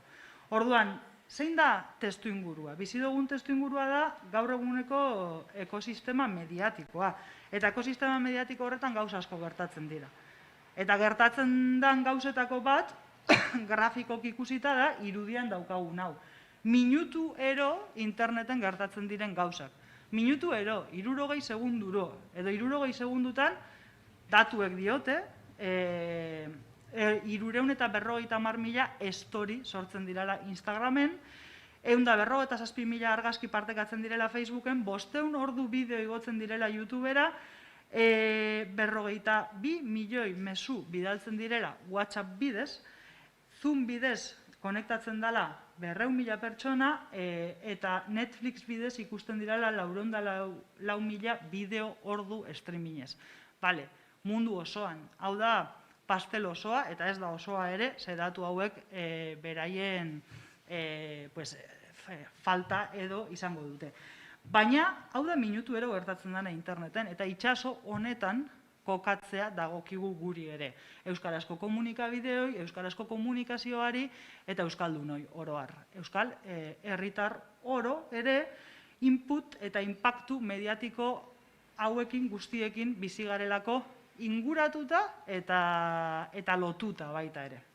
Orduan, 4 aipu ekarri ditut, eta lehenengoak hau dio, aurtengoa, 2020ari eginez erreferentzia edo igaro den urteari, osoki digitala izango den etorkizun baterako transformaziorako azelerazio urtea izan dela. Evidentea, eman leike esaldi honek, baina honen kontzientzia hartzea bere biziko garrantzia daukan kontu bat da. Azelerazio urtea izan baldin bada osoki digitala izango den etorkizun batera, pentsatu beharko dugu osoki digitala izango den etorkizun horretan, non kokatu nahi dugun. Ze elementu ongo diran, zeintzuk izango diran plataformak, euskarriak, gure erabilerak, eta abar. Hau Digital News Reporten txosten bat da, nazioartean kazetaritza azterketak eta komunikazio azterketak egiten dituen erresuma batuko institutu bat da, eta bertan 2 titular eta 4 joera arrantzatu dodaz, gaur ona ekartzeko. Lehenengo titularrak dio, azken urte honetan, albisteen kontsumoak gora egin duela mundu osoan, koronavirusaren krisiaren eskutik, eta telebista eta online edabideak hasi direla gehien. Eta hala da, ikusi ditugu komunikabideetako arduradunek audientzien pikoak igotzen, bikoizten, hirukoizten eta inoizko audientzia tasa altuenak eskuratzen. Hau da, inoiz baino jende gehiagorengana iritsi da komunikazioa.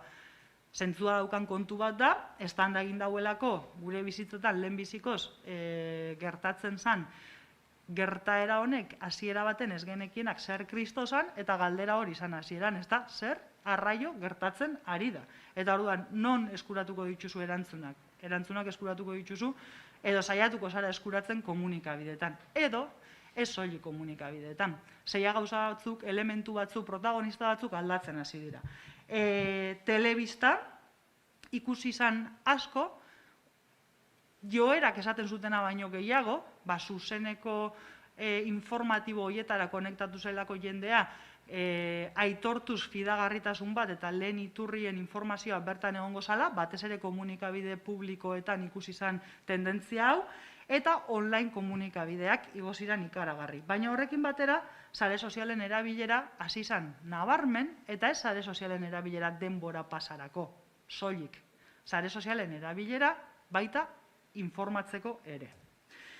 Eta lau joera horietan agertzen da desinformazioaren inguruko kezka zabal bat jendartean, herritarrek esaten dute kezkatuta daudela, jasotzen duten desinformazioa dela eta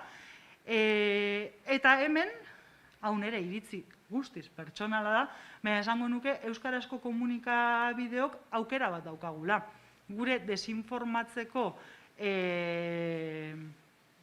gaitasuna berdina da, baina gure desinformatzeko modua ezberdina da. Eta esango dugu kolektiboki eta sektorea erreparatuta, kalitatearen aldeko apustu handia egiten dela. Eta saiatzen dela iturria kontrastatzen eta kalitatezko informazioa ematen.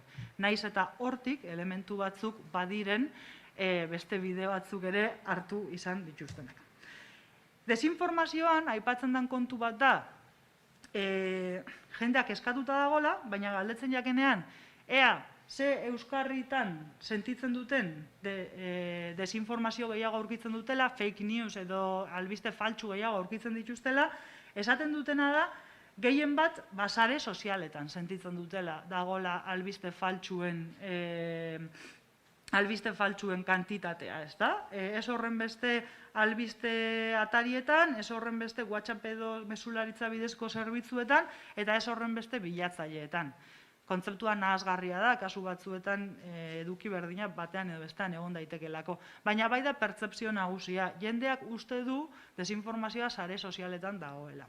Naiz eta jendeak aitortzen duen sare sozialak asko kontsumitzenko ohitxura daukala. Bigarren joera da, urte honetan ikusi dana, ordainpeko albisteekiko hazkuntza nabarmena. Hau, zati baten albiste ona da. Negozio ereduaren erronkari lotuta, ezta?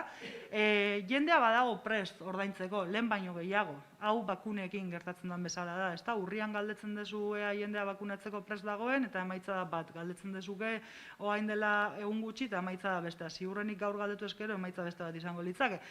Orduan, noiz galdetzen den ere garrantzitsua da, eta horretaz badakigu. Baina, joera bat erakusten dabe datuek, ez da puntuala hau esatea. Ordainpeko albisteekiko hazkuntza nabarmena da. Gertatzen dena da, jendari galdetzen jakonean, zergaitik ordaintzen dozu, edo zeren truke ordaintzeko prest zagoz, hau da, zer dalata egingo zenduk arpidetza hori, aipatzen diren eragile nagusiak dirala marka baten babesa, eta edukiaren kalitatea. Orduan, komunikabideek bide hau jorratu nahi baldin badute edo horretan ari dira, ezta? Gehienak baita ere gaur egun behar dutena da funtzio sozial bat, bete jendearekin, herritarrekin konektatu eta beraien marka babestuko dauen jendea aurkitu. Marka horrek balore batzuk izango ditu lotuta. Balore horietan egongo da kalitatezko edukia, baina egongo dira beste balore batzuk ere. Orduan, joera hau gogoan hartzekoa da, eta honi lotuta hirugarren joerara pasatuko gara, gero eta gehiago direlako, naiz eta sare sozialak desinformazio iturri bezala aitortu, Facebook eta bestelako sare sozialak darabiltzatenak albisteak eta informazioa jasotzeko, edo hala aitortzen dutenak. Ikusten dugu, koloretan hemen ikusten da, proportzioa ezberdina dela, aldagai, adintartearen aldagaia behatzen baldin badugu. Hemen, naranja kolorez ikusten dugu, 35 urte azpiko jendeak, kasu honetan grafiko honek erresumatuko herritarrak erreparatzen ditu, eta 35 urte azpiko herritarrak, herritarren 80%ek online komunikabidetara jotzen duela informazio bila, €60 sare sozialetara, €12 soilik doa imprimatutako edabidetara, eta €57 telebistara. Beraz, 35 urte azpikoetaz hitz egiten ari gara. Sarri askotan, aipatzen dugunean kontsumo ohitura berriak, jotzen dugu etengabe gazteengana. Pentsatuz zeta belaunaldia edo hoiek baino gazteagoak, nerabeak dirala aldaketaren adierazle, isla eta hauengan jarri behar dela edukien eskaintza. Ez da horren gaztea publikoa. Badago, 35 urtetik bera eman den joera aldaketa bat. Orduan,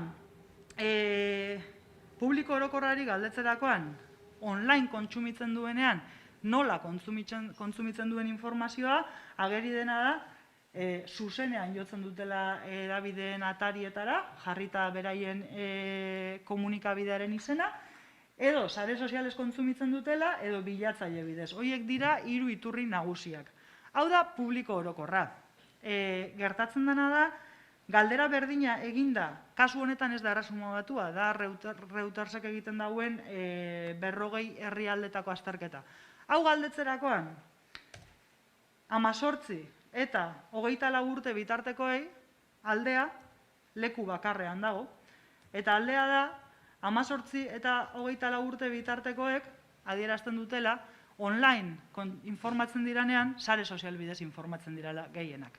Ez dira joaten edabidea bilatzera, joaten dira sare sozialetara eta sare sozialetan aurkitzen dutena kontsumitzen dute. Honek erronka bat dakar markari lotua. Publiko orokorrak marka bilatzen du, baina gazteak badatoz tendentzia apur bat aldatzen eta hemen sartzen da ezagutzen dugun fenomenoa dela plataformena. Eta plataformek badakarte hirugarren bitarteko bat, estena komunikabidea, estena zuzenean informatzen duen pertsona, eragilea edo elkartea, eta beraz bada intermediaro bat, bitartekari bat, erdian kokatzen dena. Eta plataforma hauek dira monopolio handiak eta bizpahiruren eskuetan daudenak. Beraien lege, arau eta algoritmoen arabera dabiltzanak. Eta hor, euskara, ikusiko dugu non geratzen den. Baina, kontsumo ohiturak hauek dira. Jendea leku horietan ari da eta leku horietarantz doa. Hirugarren joera hau amaitzeko, anekdotikoa datu bat aipatzea nahiko neuke, eta da, hau, 2018tik informazio iturri bezala Instagram erabiltzen dutenak bikoiztu egin direla adin tarte guztietan. Pandemiari lotutako aldaketa bat da hau. Bazetorren, indartsu, Instagram sarea, baina pandemiak eragin dau Instagramen aparra bezalako igoera bat. Eta orduan, danok edo pentsatu aldugu Instagramen jendea informatzen da. Instagram irudiak, historiak, reelak, jendeak horretarako ere erabiltzen dauela dio, edo horretarako erabili nahi dauela. Zer egiten dabe komunikabideek plataforma handiek ekarri duten aldaketa honen aurrean? Saiatzen dira kontra egiteko konexio zuzenagoak bilatzen. Eta orduan saiatzen dira e-posta bidez, heltzen herritarren gana, newsletterrak eta horrelakoak ahalbidetuta, eta mugikor alertak erabiltzen. Eskerrik asko. Eta mugikor alertak erabiltzen konektatzeko. Saiatzen dira, lortzen duten edo ez, ikusten dugu mobile alerts, mugikor alertak eta agregatzaileak edo e-maila oso irismen gutxiko edo mugatuko euskarriak direla. Eta laugarren joera, Reuters Institutuaren txostenetik arrantzatutakoa, podcasten fenomenoa da. Podcastak asko zabaldu dira, ez dira gauza berri bat, eta aipatu ditugun plataformak ere, Instagram izan alda berria, TikTok izan alda berria, edo Twitch izan alda berria. Baina berria, badira oinarrian mintzaira batzuk, gako batzuk, kombinatuta osatzen diran plataformak. Izan leku batean, efimerotasun gehiagorekin edo gutxiagorekin, edo zabalpen gehiago edo gutxiagorekin, baina berriak, podcastak eta irratia horren urrin ez daude. Kontua da nola egiten den edapena, kontua da nola sortzen den edukia. Serializazioak zentzua daukan edo ez, eta beste hainbat elementu. Baina proportzioan nabarmen hasi dira azken urte honetan.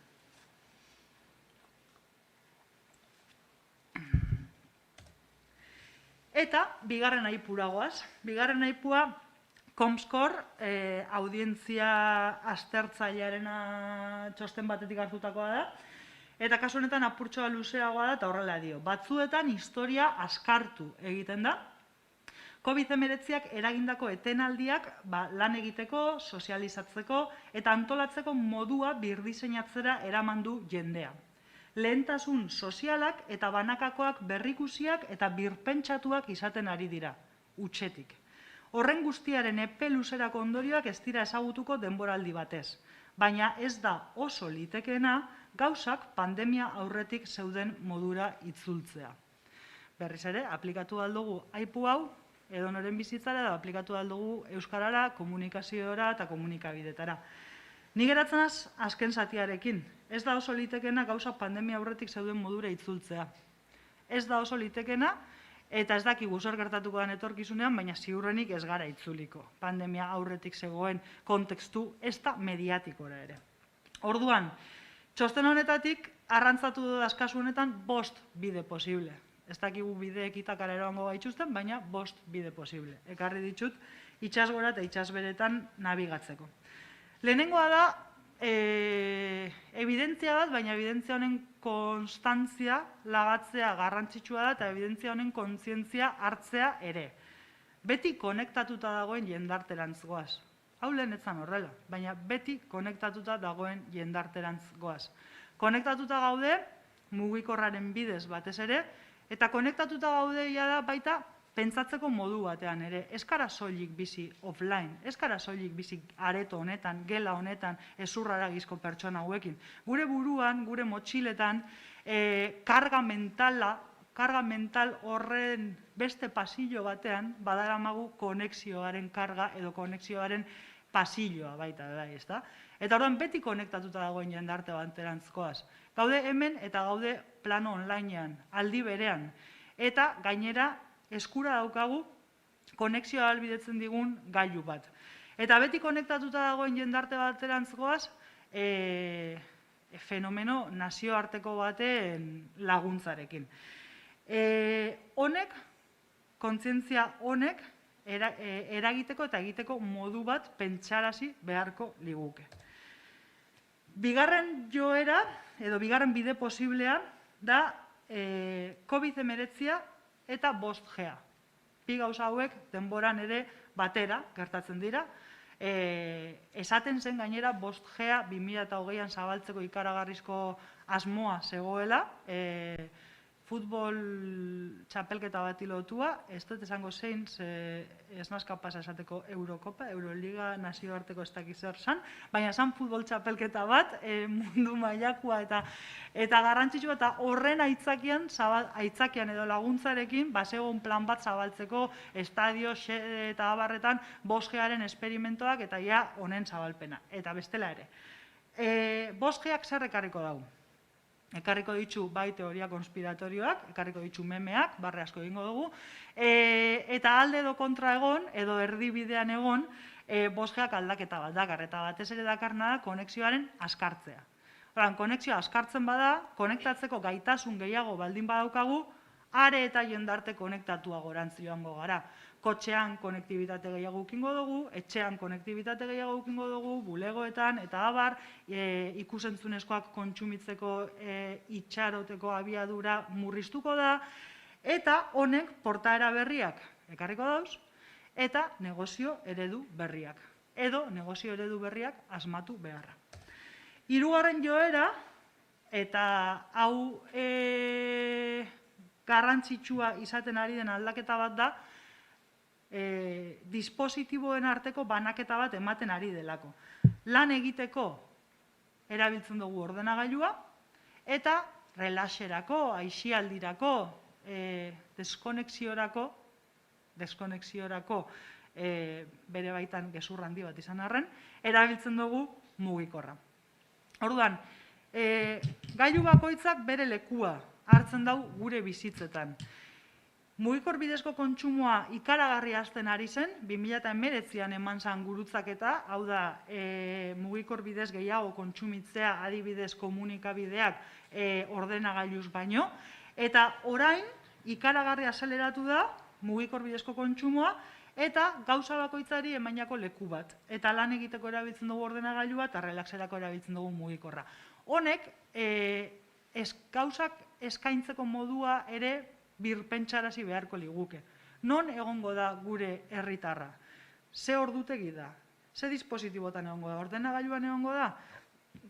Ze gogorekin egongo da? Momentu horretan eta leku horretan eta gailu horretan baldin badago. Horren arabera eskaini beharko detzagulako gauza bat edo beste.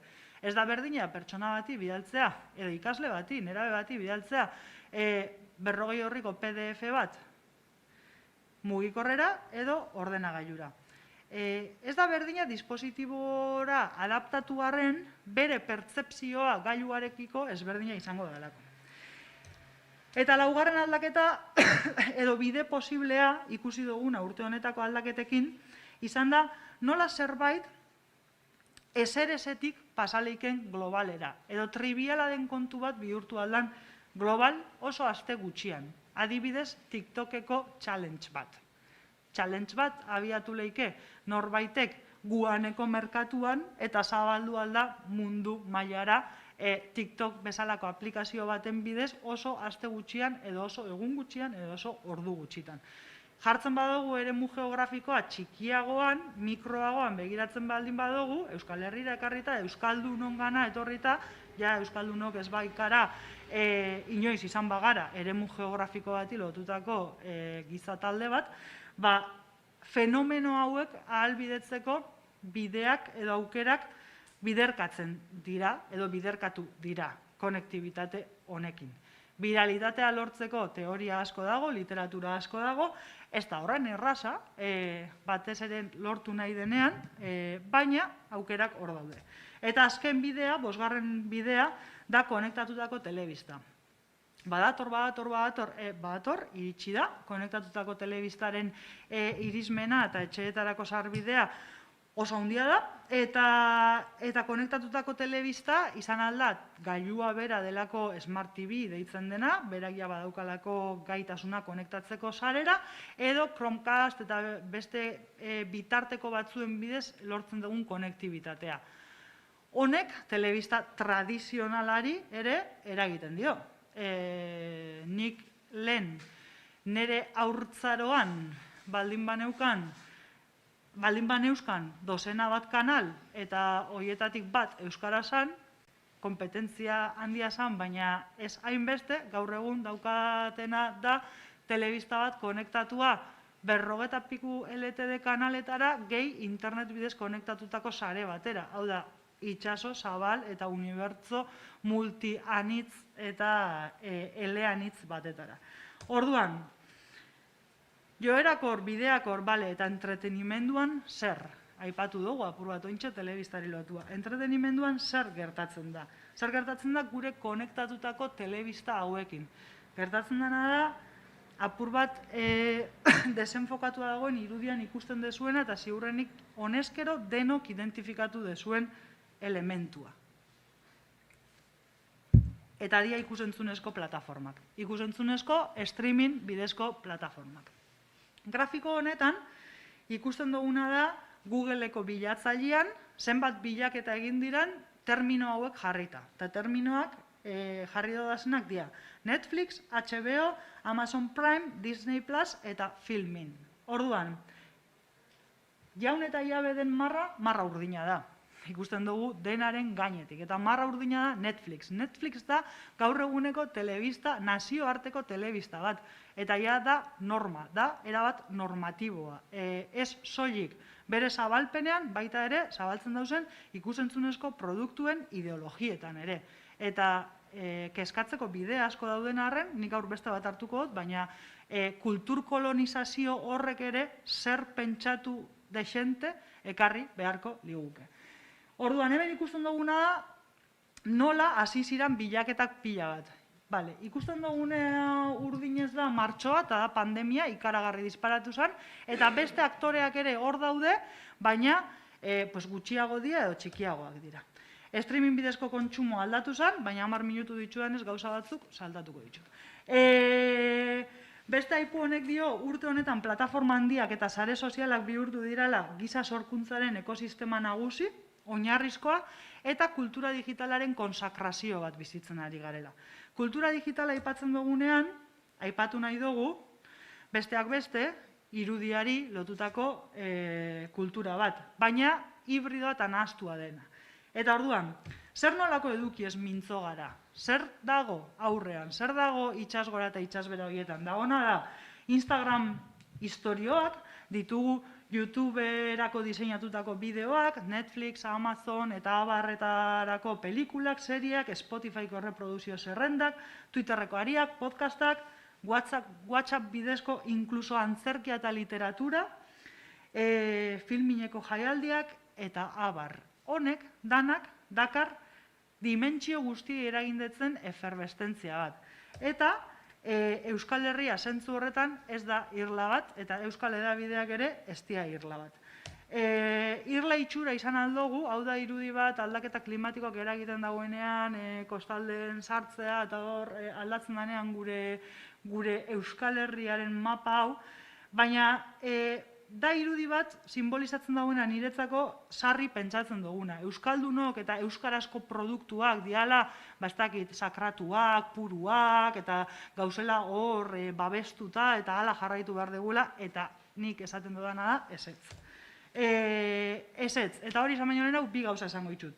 Prentsa digitala da Euskal Herritarren ohiturazko hedabidea, baita lehentasunezkoa ere, eskara irla bat, 2019an egin zauen Astikerrek azterketa bat eta erakutsi zauen Euskal Herritarrontzako ohiturazko hedabide nagusia euskarria eta lehentasunezkoa digitala dala, eta ez paperra eta ez irratia eta ez telebista, baizik eta digitala, eta hau barneratu beharko genduke, ze pandemia aurretik hala bazen, gaur egun are gehiago da. Eta ziurtasun batzuk baditzugu, eta da, ekimen Euskal Hedabideen elkarteko komunikabideak behatzen baldin baditzugu, azkenengo urtean ikaragarri hasi dirala. Hasten zetozen 2020 arte, baina 2020an emandako hazkunde ikaragarria da. Ikusten dugu grafikoan martxoan estanda egiten dutela bizitek. Alderatzen baldin badugu, eskuinean dagoen urdina dela 2020-2019arekin, bikoiztu eginda kontsumoa, eta kasu batzuetan bikoiztu baino gehiago. Eta hau da, azken bi puntoak mantentzen dira 2021ko hasieran ere, eta honek esan nahi dau, irabazi den zati bat eutsi egingo dugula. Eta batzuek inkognita bat da, etorkizuna, batzuek diote galduko dela, baina beste batzuk diogu, gauza batzuk ez diala pandemia aurreko egoerara itzuliko eta gauza batzuk geratzeko datozela. Eta kitxoren irudi bat ere ekarri dut, ikusteko nola urtean zehar hemen ere grafikoa errepikatzen den, abuztuan egiten dau bera, baina berakada hori bat normala da komunikabide guztietan hala gertatzen delako, eta lan jardunari ere lotuta dagoelako. Eta kitxokok ere oporrak hartzeko eskubide osoa daukazuelako bestean esan. Ikusiker paneleko hainbat datu, aipatu nahi nitxun, gazteen, Euskal Herriko gazteen kontsumoa hitz egiteko, baina, itxialdian galdetu zetzeu ikusiker da panel bat Euskal Herriko Unibertsitateko eta UNAPko 1000 ikaslerekin osatutakoa, 18-25 urte bueltakoak dira, eta itxialdian egin zetzegu zen hainbat galdera. Galdetu zetzegun, ia plataforma bakoitzari zenba denbora eskaini zetzen. Eta, aipatzen zutena zen, sare sozialei eskainitako denbora, 3-4 ordutik gorakoa zela, inkestatuen erdiak ala aipatzen zauen. 3 ordutik gora 121 eta beste gehiago. 4-5 ordu, 6-7 ordu, zehozela konektatuta ordu pila bat. Koronavirusaren inguruko informazioa, hainbat plataforma eta leku ezberdinetan jaso izan zuten, baina amaierarako ekarri dodan blokea hartuko dut izpidez, 5 minutu bedatuko jataz, ezta? Bale.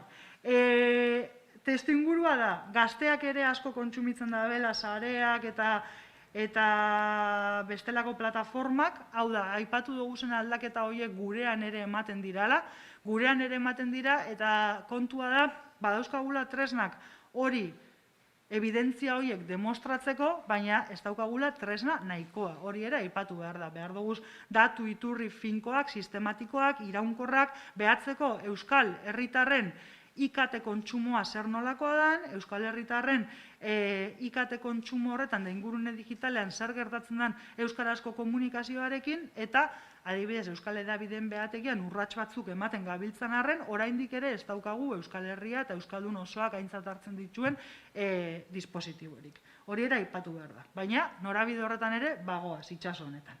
Eta orduan azken kolperako jarri dena da hau, ez gaude konforme edo bai. Edo zer gertatzen da.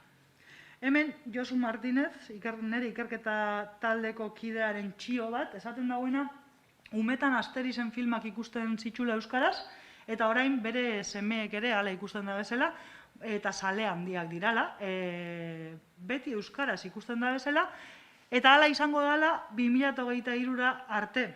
Zesa gertatzen da 2023an? 2023an Asterizek eukingo dau bere lehenengo animazio seria Netflixen. Beraz, Asterizek Netflixera salto egiterakoan zer gertatzen da hizkuntzarekin.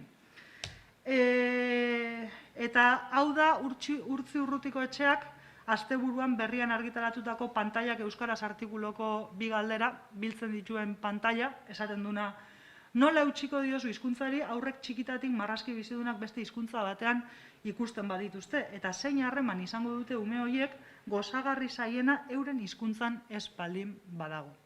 Ni gaztea edo zaharra izan aldaz, dana da relatiboa zebet aurrekorekin begiratzen dan kontuan hartuta, baina banaz pertsona bat ez izena pentsatuz telebista soilik euskaraz mintzozala. Nik umetan hori pentsatzen eban, telebista soilik euskaraz mintzozala entzufatzen naban, eta ikusten nebana, euskarazan, eta pentsatzen nun telebista euskaraz hitz egiten zidala. Eta ni bizi nintzen oso posik, ilusio faltsu horretan, kontzientzia hartu arte, etzela horrela, eta beste erauntzi baten erdian bizi ginala. Erauntzi hori handituko da pila bat.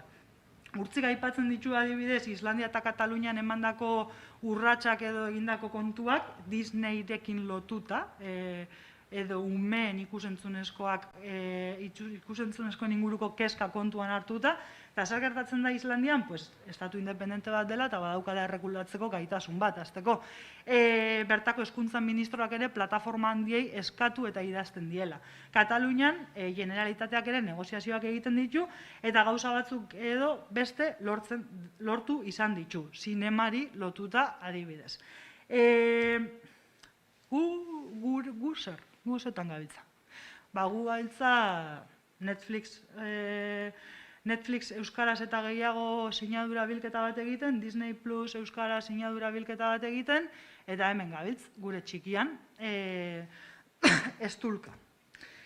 Netflix bilketa honetan, azkenengo aldian, ez dakit ezagutu edo ikusi dozuen, baina zabaldu da bastante Netflix euskaraz kanpaina, ez da? Jendeak sinatzeko. Eta nik sinatu dut, eta gonbidatzen zaituztet danok sinatzera. Baina, puntualizazio bat egitea ere gustatuko litzaiake. Kanpaina da zoragarria, hemen dago Maialen, hemen eukin dezuena gaurko saioa hasteko, historiara pasatuko den euskaratik eta euskaraz, bertso honekin. Daukau Koldo Michelena, esan ez euskararen benetako misterioa iraupena dela eta ez jatorria, eta daukagu Maurizia, nik asko maite dudana, eta erreibindikatuko nukeena beti. Baina gero daukagu baita ere, Telesforo Montzon, Joseba Serrena India, eta Amona bat umearekin. A ber, mesedez, Netflix euskaraz bai, baina Netflix euskaraz norentzako eta ze simbologiarekin. Hau da, ez dute refuxiatuko nondi gatozen, baina norengana iritsiko gara Koldo Michelenarekin, Mauriziarekin, Serrena Indiarekin, Telesforo Monzonekin, ze simbologia da hau. Netflix kontsumitzen dauen jendeak hau bilatzen dau Netflixen? A ber, izan zintzoak, zuek Netflixen hau bilatzen dozue? Orduan, hemen, bueltatxo bat, ematen hasi beharko gineke. Hala eta guztiz, sinatu. Ez bagara aktivistak eta ez badugu eskatzen, gauzak ez aldatuko. Hau, ariketa bezala jartzen dut. Dardara da berri txarrakek ostiral honetan jendarteratuko dauen dokumentala. Asko gara honen zain gauzenak. Berri txarrak da Euskaldunon arnaz pildora handi bat. MTVn kantatu edo ez, baina Berri Txarrakek egindako ekarpena ikaragarria da. Beti MTVn ere kantatu duelako besteak beste. Berri Txarrakek argitaratuko dau dokumental bat ostiralean. Egingo ditu gauza modu batera da bestera. Ni sartu naz beraien webgunea klikatu dut, emanaldiak. Eta kontatu dotzuen dana, kontatu eta gero, non uste oso argitaratzen duela Berri Txarrakek bere dokumentala. Akaso Instagramen, akaso Netflixen, akaso webgunean? Ez, zinema aretoetan. Orduan, hau aukera galdu bat da, kontemplatu dute, ez dute kontemplatu, beste modu batean egin alda edapen estrategia, ze hizkuntzatan zabaldu alda. Koordinatu ahalko litzateke plataforma batean, non Euskaldun bakoitzak ordaintzen dauen 2-3 euro ikusteko dokumental hau, azpidatzi bidez nazio artean denok batera ikusiko duguna Euskaraz egon arren. Pentsatu aldugu guk ere Netflix bezala? Posible da? Errentagarria da edo ez? Berri Txarrakak egin ezin badau, seguramente ez da errentagarria izango. Baina pentsatzen dabiltza klabe horietan, aliatu alda zabalpen estrategia hori euskarazko komunikabide batekin, aliatu alda adibidez badok.eus euskarazko atariarekin, eta egin alda zabalpen estrategia bat indartuko dituena komunikabide bat eta produktu bat, eta nazio hartan zabalduko dana hizkuntza askotan. Ez dakit, niri hogean batzutan kezka guk etortzen jataz. Alperrikakuak, insomnio albidetzen duten gauza gehienak bezala. Eta orduan, zer da daukaguna amaitzen hasteko? Daukaguna da, gure Netflix partikularra dala EITB nahieran, sartzen bazara edozein egunetan, adibidez atzo gabian, euskaraz konfiguratuta nabigatzailea eta lehen hitza euskaraz ipinita, ikusten desuna, el día de mañana, campeonato de parejas, el conquistador del Caribe. Maravilloso. Eta behar dauena erabiltzailearen esperientziatik aldaketa asko. Badau zantzu batzuk gaur eguneko aldaketetara egokitzeko. Hau da, Twitch da zuzenekoak egiteko kanal bat, hasiera baten bideo-jokoi lotuta, eta gero da, más o menos, juntatzia bat, 2-3 eta komentatzia. Edo ni bakarrik etxian, komentatzia gauza, kontatzia, zuzenian, eta jentia konektatzen da, eta entzuten nau, edo ez. Eta EITBek egin dau, saiakera bat, baina ez horiek EITBek, Aiurriren kanal bat ere ikusi dut, utzik dagoen arren, tokiko komunikabideak ere badabiltza batzuk honetan pentsatzen. Ez dut esango denak honetan pentsatu behar dutenik, baina badabiltza, hor gauza batzuk gertatzen. Instagramen egiten dira zuzenekuak baita ere, ikusten dugu Gaztezulok pandemia sasoian egindako behien ikusten duzuen 2 pertsonako elkarrizketa saio horiek, egunero ordu erdiko elkarrizketa bat argitaratzen zauana, eta Gaztezulo ustez aldizkari bat da, papeleskua. Bai, seguro gaude? Nik ez dut papera kontsumitzen, baina Gaztezulo kontsumitzen dut. Edo, aipatu behar dabe bai, eta kitxok egin dauen Instagrameko estrategia aldaketa bat. Ni behintzat fitxatu dut, hor badagoela, hemen badagoela pentsatutako zerbait, eta estetika bat dauka, eta serialidade bat dauka, eta atonduta dago, eta kontzientzia bat badauka bere publikoa zein da. Orduan, ja brotxa jartzeko. Ze hizkuntzatan konfiguratu, gauza bat da zer daukagun, eta non kokatuko dugun eta nola egingo dugun edapena. Beste bat da ze hizkuntzatan konfiguratu aldugun ingurune hori. Ze gure gailuak ze hizkuntzatan mintzo dira. Zuen mugikorra ze hizkuntza dauka. Zuen ordenagailuak, ahots laguntzaileak, Googleek, Androidek, iOSek, WhatsApp ze hizkuntzatan dau. Telegram, Signal, Facebook ze hizkuntzatan dauko zuen. Jarri alda euskaraz Instagram, jarri alda euskaraz Twitter, Mastodon, TikTok, LinkedIn, Spotify, jarri aldugu euskaraz. Egin aldugu artista bat gehitu edo añadir artista. Zein da hizkuntza? YouTubeko hizkuntza zein da? Wallapop'en ze hizkuntzatan egiten dugu tratuan gauzak saldu eta erosteko. Eta Twitchen, iVooxen, Wikilokeko mapak ze hizkuntzatan dagoz. Wikipedia, Netflix, HBO, Amazon, Disney+, Filmin, Tinder, Grindr, Waze, Pocket, e-posta. Gure ingurune digitala, ze hizkuntzatan bizi dugu. Ze hizkuntzatan bizi alda, da lehenengo galdera, eta bigarrena da ze hizkuntzatan bizi dugu. Eta ze hizkuntzatan bizi nahi dugu. Ze ingurune digital honetaz konektatuta gauz. Eta gero eta konektatua garan jendarterantz goiaz. Orduan, zer gertatzen da hor? Pues hor da hola euskara. Batzuk ikuste dute hola. Eta beste batzuk ikuste dute hola. Ikusten da, ia ez da ikusten. Hori da gertatzen dana. Eta hau da aldaketa handienetako bat. Esplosio honetan, inputen esplosio honetan, gure ikusgaitasuna txikitzen ari da. Eta txikitzen ari den arren, eta nik ja egin dut Euskara espuru eta Euskara ororen aldeko defentsa bat, ekarri dut gaurko Zaldieroaren zinta. Esaten dauena, Euskara onena, pues Euskara dela. Eta ez bada ikusten, ezin da Euskara onik izan. On eta txarraren egea ez da bai da oso baterako moten dugu, baina ez bada ikusten, ez dago Euskara onik. Eta oraindik ere zinta hauek idazten ari gara. Oraindik ere katramilatzen gara, ea euskara garbia den, ea produktuak izan behar duen kalitatezkoa, nahastua, chill mafia onartuko dugun edo ez dugun onartuko. Orduan, etorrita Eibarrera, gaurko mintegira, euskararen transmisiotik sozializaziora deitzen dana, pandemia garaian, nik lizentzia bat hartu dut eta zuen tituloa aldatzeko joku bat egin dut. Kendu dutza transmisioa, zuek ere ja pentsatua daukazuena, eta urteetan beste batzuek ere aipatutako bidetik sozializazioa egindako aldaketa. Orduan, euskararen sozializazioa pandemia garaian, hori hortaz pentsatu beharko genuke, euskararen sozializazioaz pandemia garaian, baina aipatu ditudan datuak aipatu eta gero, pentsatu beharko genuke, euskararen sozializazioaz ingurune digitalean. Ze digitalak ere bagara eta hor bizi gara.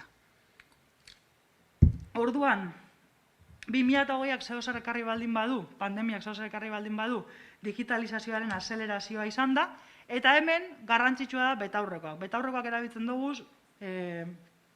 gauza askotarako, nik ekarriko ditut gaur betaurreko batzuk digitalak. Eta betaurreko hauetan aipatu nahiko nuke. Honi danari erreparatzeko 3 betaurreko daudela. Bat, izaki analogikoaren betaurreko, jantzi aldugu nahi badugu, izaki analogikoaren betaurrekoa. Izaki analogikoak eskema zaharretan pentsatzen dau, negozio ereduak eskema zaharretan, zabalpenak, produktuak, publikoak, dena eskema zaharretan. Gero daukagu izaki hibrido bat, nik uste dut ni neu ere izaki hibrido bat nazela, ezagutu dugu, mugikorrik etzeon garaia, ezagutu dugu egiteko modu analogiko bat, baina ezagutu dugu aldaketa, saltoa, eta hor gabiltz digitalizazioa adaptatzen. Hortan gaude, ezta? Izaki hibrido batzuk gara. Eukin aldugu komponente analogikoak gehiago dugu txego, baina izaki hibrido batzuk gara. Eta gero dago izaki digitala. Eta orduan, kontua da ze betaurreko jantzteko gaitasuna daukagun eta ze betaurrekorekin begiratu nahi dugun gertatzen ari dana. Hau erdibide bat da. Erdibideak batzuetan baliagarriak dira egoera batzuetarako, baina hau erdibide bat da. Zer datorrena da hau. Eta orduan, tematzen baldin bagara hau begiratzen betaurreko hauekin, pues segituko dugu error 404 ikusten gure web atarietan. Eta orduan, amaitzeko algoritmo bat ekarri dut, ez daukot algoritmo magikorik, ez daukagu, baina hau da jakinerako idatzen hauan kode txiki bat, nonbaitetik hasteko, ze kexatzea eta gauzak kolokan eta kritikan jartzea ondo dago, baina nonbaitetik hasa gaitezen. Nik uste dut hasi behar garela aniztasunetik. Aniztasunak esan nahi daun hitzako gehiago entzun, gehiagorekin ikusi, gehiagotan nahastu. Aniztasuna praktikatu. Sartu erredakzioetan, jarri hor erakundeetan, eskoletan, jarri hor nahi dezuen espazioa, adintarte ezberdinak nahastatu, euskaldun zaharrak eta euskaldun berriak, kazetaritza lehioan ikasi dutenak eta kanpoti datozenak, migranteak, Twitchen bizi direnak, bestetasunaren praktika egunero gorpusten dutenak, eta finean endogamiatik iesi eraiki. Eta ariketa bera erreplikatu aginte guneetan ere, eta urgentziaz aplikatu aniztasun hau. Eta aniztasun horretan disiplina anitzeko taldeak batu. Zen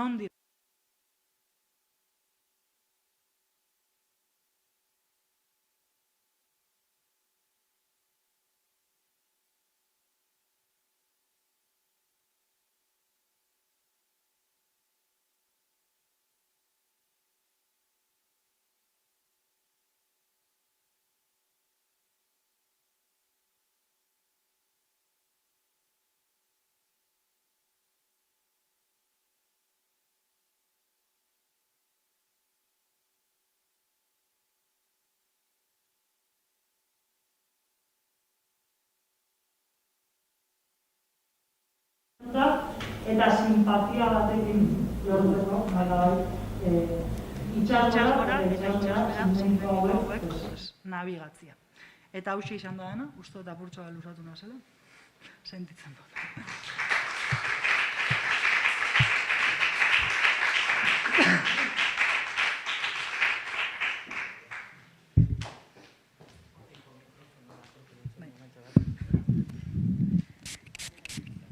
Bueno, betiko beroinarain arteko prozesu bera. Ez dakitz, hemen galderaren bat, zeo zer liberei galdetzeko, danon artean, danokin partekatzeko.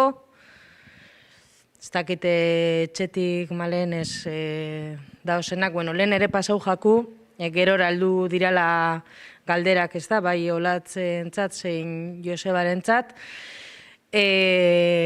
atxedenaldi egingo dugu. Bale, argazkixatarako dugu oin, urtetzen garanean, amaierako eskilaretan, osea ez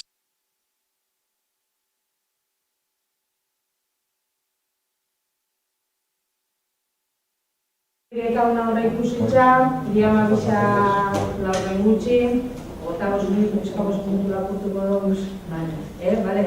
Orduan, amabisak eta laurdenetan, hemen, puntualazten gara, gero ja esperientziak eta izango dira, izialdian, kirolian, euskaltegi edo euskaldun berrixen ikuspuntutik, bai euskaltegi izan zein mintza praktika taldietan, eta hortan finkauko gara ja aurkezpen laburrauak izango dira. Bale? Ontsa arrazizetarako, eta gero kafetxua. Eta eskerrik asko bereziki eukido zuen pazientzia gaitzik, Bueno, eta eskerrik asko libe, egin deskuzun aurkezpen ederran gaitzik.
Bueno, bueltau gara, orain atzeden aldixan osteko honetan, ikusiko duguna da esperientzia ezberdinak, kasu honetan Eibarko esperientziak dira, batez ere ume eta gaztetxuen aisialdia kontutan hartzen dena, baina baitxa helduenak be bai. Bale? Garai honetan, azkenengo urte honetan, gure aisialdia, sozializatzeko bidea osatzen duten hainbat jarduera erokintza ero programak bertan bera, aldatuta ero moldatuta eraman behar izan ditugu danok aurrera, eta ikustia ero erakustia nahi duguna da pixkat guzti honek zer nolako eragina eukiduan bereziki modu naturalian, etxian, inguruan, harreman sare euskalduna ez dutenenen artean. Orduan, ikusiko dugu pixkate aisialdia, Astixako naitz eta laitzen aurkezpenarekin, ikusiko dugu baitxabe euskalduntze prozesuan, ero euskaltegixen bizimoduan zer nolako eragina eukidadan, ikusiko dugu mintza praktikako taldeetan, bereziki familietan, zer nolako eragina eukidadan, eta ikusiko dugu kirola, bereziki multikirola ero eskola kiroleko jardueran zer nolako eragina eukidaban.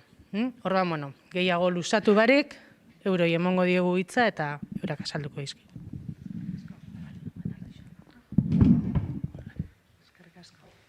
Bueno, azteko eskerrik asko gonbidatzearren mintegira. Bueno, berak esan daren bezala, nire naitz eta bera laitz gara, eta Astixako hezitzailea gara. Arreta zuzenian eitzen dugu lan, aurretan erabiekin, eta horretaz gain, lantaldia osatzen dugu Asunda Iraiderrekin batera. Batzuk ezagutuko duzu Astixa, baina ez dakizuen endako, Astixa Eibarko aurretan erabei zuzendutako hainbat programa desberdinen kudeak eta sarduratzen da enpresa bat da.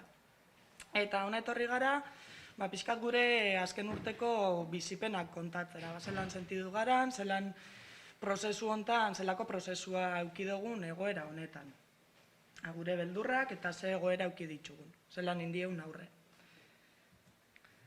Bueno, azteko gogora hobea dugu Zaldibarreko kasua, otsaila hasieran izan zala, eta hau zala eta airia egokia ezala esan zozkuen.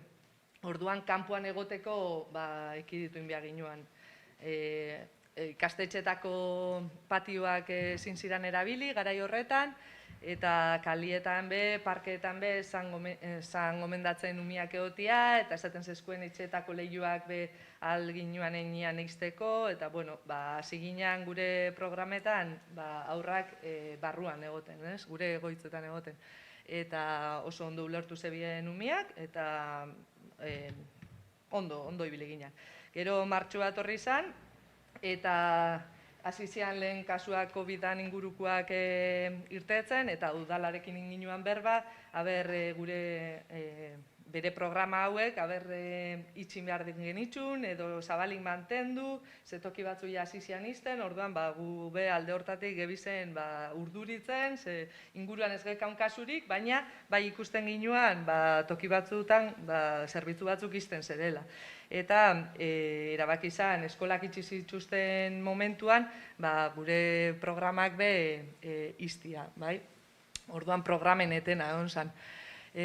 Guk momentu horretan 5 programa gekauzen martxan, afariketan programa da urte osoan ziar, urritikan maiatzera, eta bertan 5-6 urteko aurrentzat aisialdia modu ezigarri batian edo saiatzen gara lantzen, eta izaten da eskola ezberdinetan edo eta kanpo itzen diran saio batzuk, astian 2 egunetan, 5 urtekoena ordubetekoa da, eta nagusiena 6-7 urtekoena ordu terdiko saioak izaten dira.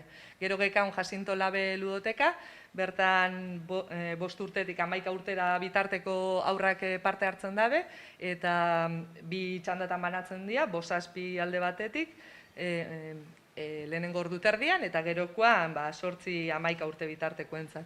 Bai, eta astelehenetik ostiralera da programa bat da.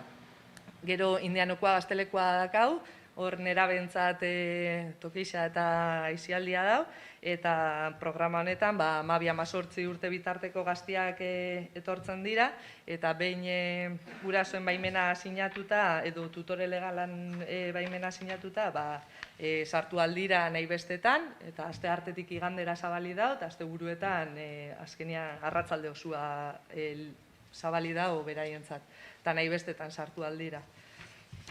Gero hor momentuan ongi etorri Euskarara programa bebai martxan zeuan, eta hau udaleko Euskara Sailak antolatzen daben programa bat da, irakasleen bitartez bideratzen dana, eta hauspa sailean edo ematen dana. Izaten da DBH-ko ikasleentzat, etorri berriei edo Euskaraz zailtasuna dituztenak ulertzeko edo berbaitzeko edo hoiekin modu ludiko batian naturaltasun bat hartzeko eta euskara pizkat ulertzeko eta jabetzeko eta guzti hori. Eta azkenengo programa martxan zegoana Astelena Aurparkea. Astelena Aurparkea zabaltzen da abenduan eta amaitzen da Aste Santua baino lehen. Izaten da larun batetan eta gero Gabon garaian gorriz ez daren egun horietaz gain, beste egunetan egoten den programa. Orduan bertara etortzen dira ordu terdi aurrak eta 2 urtetik 11 urte bitarteko franja edo daka, eta horre etortzen dira gurasoekin eta koltsonetetan, eskulana, txikitxokua, pizkat bideratuta dau, adin tarte horri gauza ezberdinak itxeko aukera ikitzen dute, eta hori, etortzen ziren garai horretan. Orduan, lehen asteak pasa ala, Bai, hori da, programak egun batetik bestera bertan bera itxin ziren, eta hasieran hori 2 astetarako pentsatzen zan zala, baina ja ikusi zan luzatzen hasi zala, orduan udalarekin adostuta eta Gaztematikako alkuarekin sortu genitxuan harreman estu horiek bai ludotekan da bai gaztelekuan mantentza aldera, sare sozialen bitartez harreman hori mantentzea erabaki genduan. Zelan egin zan, Jacinto Labe ludotekan, umiekin harreman zuzena izatea oso zaila da, txikixa dia. Orduan izan azan, gurasoeri WhatsApp bat bidali zitzaien esaten, erabiltzen ginuan blogian, astero, ekintza desberdinak proposatzen jungo ginala, aurrekin etxian eitzeko, bai errezetak, erronkak, esperimentuak, eskulanak, ideia desberdinak. Indianokoa gaztelerekoan kasuan, nerabeak izatera, hauek sare sozialak dituzte. Orduan izan azan lehengo, bideodei bat izan, egunerokoan etortzen ziazenekin, eta hor bai parte hartu zeben, lehengo saio hortan, baina harreman egisa da oso hotza zala. Orduan gero urrengo bideodeietan, ez zeben jarraitzu.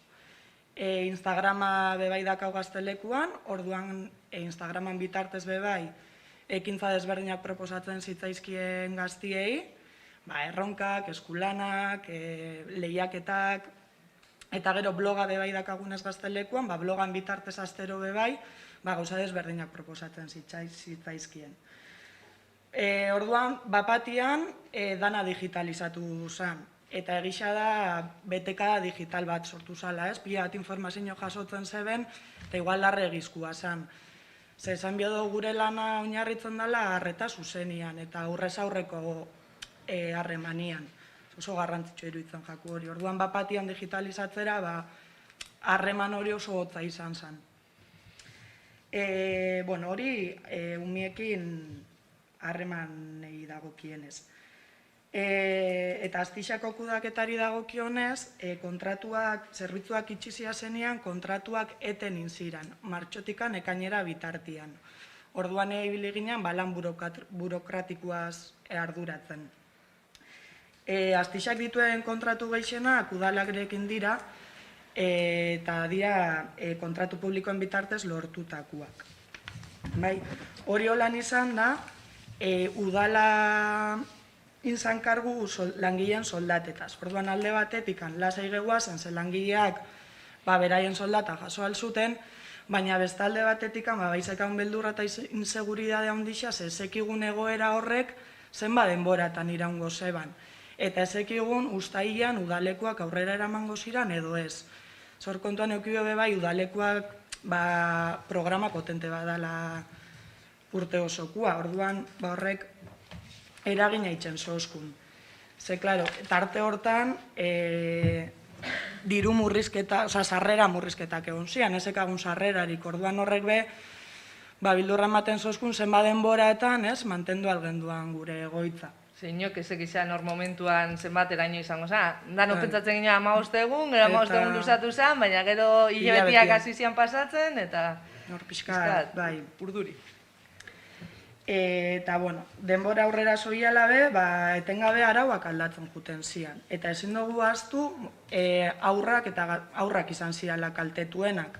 Azkenak izan ziren kalera urtetzen, ordu denbora gitxien kalera urtetzen zirazenak, lagunekin ez ziren elkartzen, orduan sozializatzeko beharra handia zeken.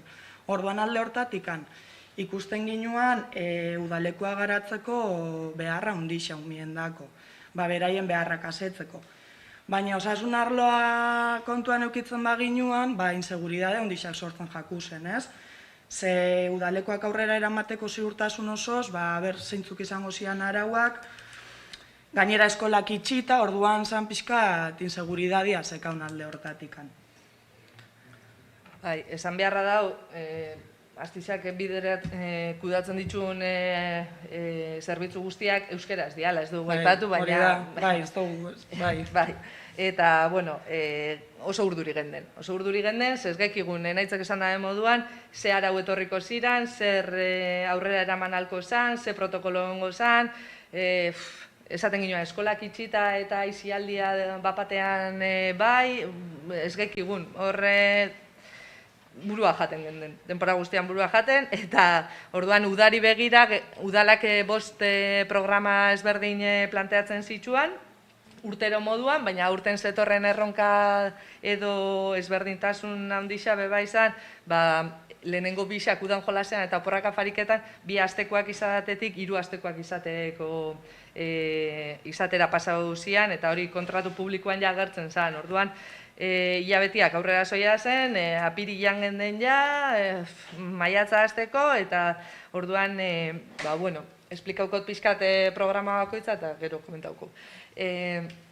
Udan jolasean izaten da 5 urtekoentzat, ustaian izaten da, San Juanen ostian, eta hori 2 astetik 3 pasatzen zen, eta itzen dut 10-etatik ordu batetara goizez, bai? Jolas ezberdinak, kantu ezberdinak, eta gauza ezberdinak. Orda, gero porraka fariketa, LH guztiantzat izaten da, eta hauek egun pasak itxaitxuzte. Baina, klaro, oingo egoeran, bazgekigun egongo zan, irteerarik, edo igerilekura juteko aukerarik egongo zan, eta hori dana, zeuan zalantzan. Gero, udan gaztetan, DBH-kuak joaten dira astebete ustailean bebai, astelenetik ostiralera Urdaibaira, kanpadan, eta hau bai gekaun ziurrenik esala urtengo, ze gaba pasatzia eta elkarrekin sukaldatzia, eta hori dana ezingo zan. Gero, umiak firinfara eta firinfara. Hone bisak izaten dira gehiago abuztura begira. Eta izaten dira ustaia modukoak, baina abuztura begira.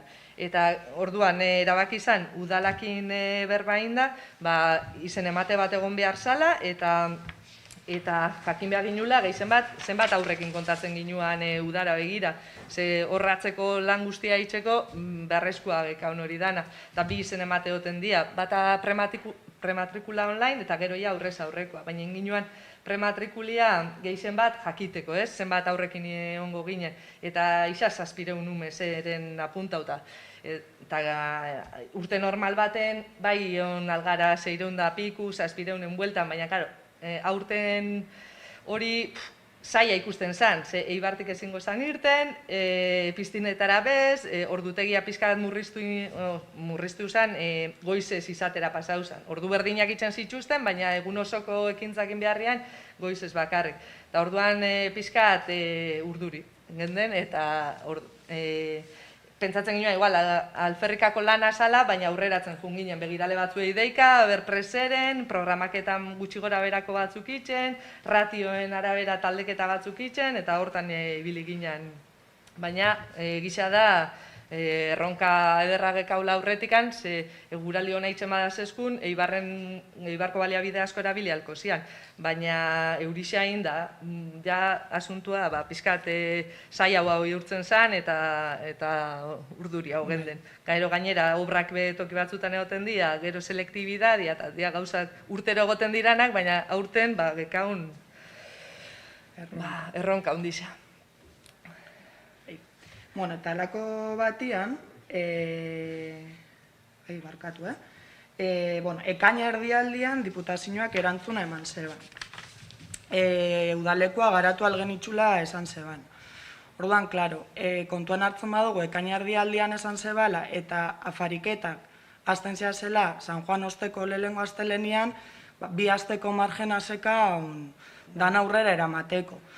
Alaitzek esan daben moduan, poliki-poliki alginuan aurreratzen jun ginen, zerrendak, taldeketak, ezitzaiekin deiak, baina, 2 astetan, inbeharri izan ginuan dana. Gurasoei aurre matrikulan, aurrez aurreko matrikulan barkatu, gurasoei programaketa ematen zaie.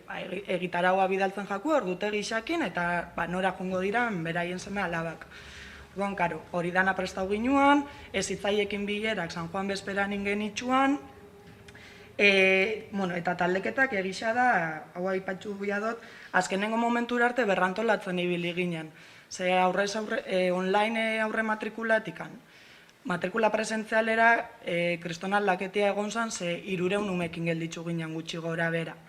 Orduan, karo, horrek dana berrantolatzia eskatu soskun bebai. Ulertzen ginoan guztiz, azkenean beldurra hundisa zeuan, da gurasoentzat lehenengo gauza esan umeak aizialdian edo ibiltzeko aukera zekena. Orduan, beldurra kutsatu edo ondo pasatzeko alde hori, ulertzen ginoan guztiz. Bai, guztiz. Orduan pasau ginen hori, pixkat konfinamenduan, gora begira edo lana poliki-poliki eitzen, hori, 2 astetan topera ibiltzen. Zitzaiekin inginoa zenian bilerak, guk aurretikan landuta zekan pixkat programaketa. Baina egisa da, eskatu zetzeula, beraien esku asko zeuala. Komentau genetzen, ze egisa da, momentuan oztopei aurre itxeko erantzuna beraiek topau behar zebela. Ze, karo, eune oro, euki behar zuten distantzia soziala. Kontuan euki behar dugu distantzia soziala mantendu behar renduala. Maskariak derrigorrezkoak zituztela. Ezin ginuala materialikan erabili jolasak eitxeko. Orduan, hori dana kontuan izan da, primerako lana inzeben, baina hasieran pixkat zaila izan zen. Gehien bat, materiala eta ezeikitzera gauza asko mugatuta gelditzen ziren, orduan, ze puntutaraino jolastu aldu hau egokituta, edo beste hau, edo haukenduin behar da, eta hor bai ibili ziren lan handia itzen. Bai, jolasei buelta asko eman genetzen, eta azkenian primeran urte zen, da kriston lan egin zen begiraliak, hori izan beharra dakau. Udalekoak hasi ziranean, lehenengo egunean, eguraldi txarren zeban, eurixa zeban, orduan horrek, egun luzia izatera bideratu zeban. Eta, baina egunak pasa ziren enean, eguraldixako bere zeban, konfiantza hartu zeben zitzaiek eta kriston lan egin zeben, da azkenian udalekuak oso ondo urten ziren. Hemen lantaldian lan eitxia oso garrantzitsua dela agerixan gelditzu zen. Beti da garrantzitsua, baina egoera honetan gehixau. Eta egoera gogorazten duzku, badakigu jostailua da objetua. Eta tokixa, azkenean ez dira zela garrantzitsuak, zelan jolastu, ez? Eta zeinekin. Dala garrantzitsua. Hori da. Orduan, eta esan bia dugu, udalekoak amaitxu genitxuan, azkenengo egunean, diputazioak bertan bera lagatzeko eskatu zebala, araudia eman zeban. Eta, guri ondo urten jaku zen, da egisa esan ez genduan inongo arazorik aneuki. Bildurraken hasi gina, baina, behin piztinara botata, aurrera irten zen, eta ondo irten zian, eta egisa esan, alde hortatik posigare. Gero uda ostian, pentsatzen ginoa, uda ostian ja geixena hobeto jungo zala, normala izango zala dana, baina ez kontura ginen programak berriz antolatu bihaziala, berriz egokitu, ratioak behiratu bihazian, aforuak tokixetan bebai, materiala prestau, eurentzat bakoitza beria, eta bueno, uda maitu ostean gekauzen programak zian neguko afariketan programa negukua lehen aipatu dutena, Jacinto Labelu doteka, Indianokoa Gaztelekoa eta Astelena. Danak afariketanen eragin zuzena inzoskuna zen, material guztia egokitu genotzen eta guzti hori, eta aurrera eraman alzan, baina irten zen araudi bat, 5 urtekoak eskolan bertan ezin dutela kanpo ekintza bat edo kanpo saio batzuk aurrera eraman. Orduan talde bat bertan bera gelditzu zen, baina bestela afariketan programa aurrera jarraitzen dau, eta oso ondo. Ze taldeak txikiak dira, orduan ratioan aldetik eta ondo. Eta burbujen aldetikan bebai, mailaka izaten da, orduan ondo. Gero Jacinto Labelu dotekan be aldaketak egon dia, sukaldaritza ezin da in, koltsonetak eta kenduta dauz, mosorruak bebai kenduta dauz, baina horrek ekarri dau bebai beste jolas batzuk sortzia eta beste jolas batzukin eta material isa ezer erabilita jolas pila bat inaldirala. Hor euri egunetarako ipuruako azoka erabiltzeko aukera eukitzen dabe, orduan alde hortatikan kopuruari dagokionez ondo mantentzen da.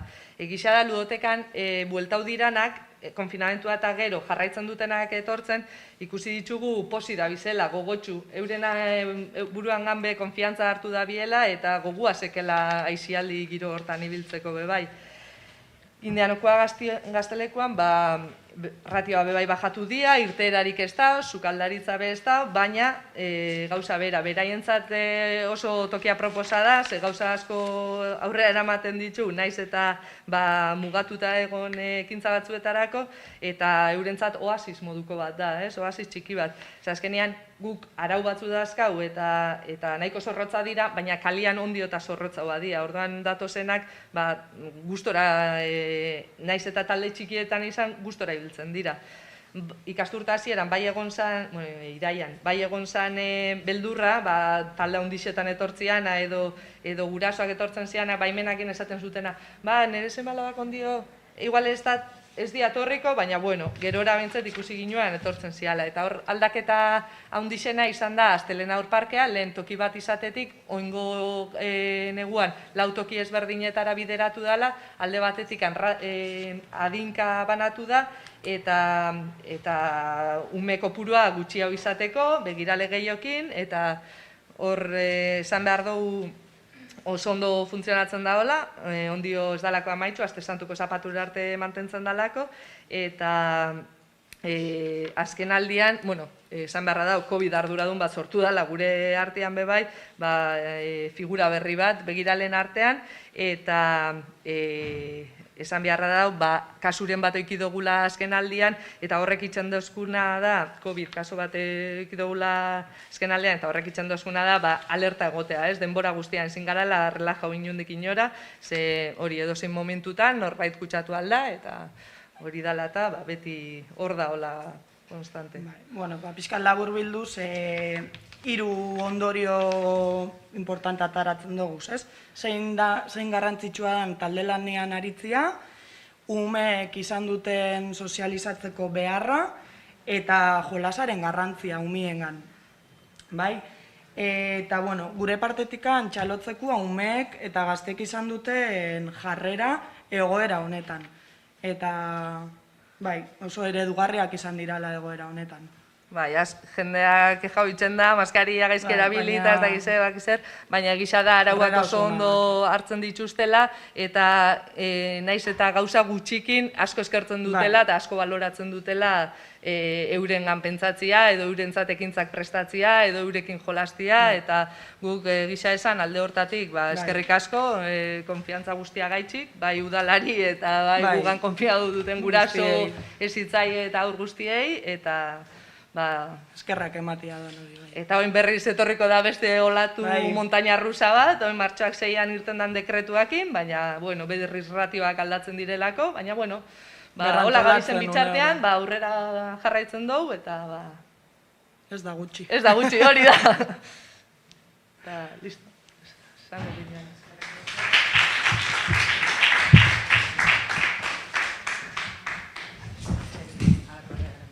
Bai.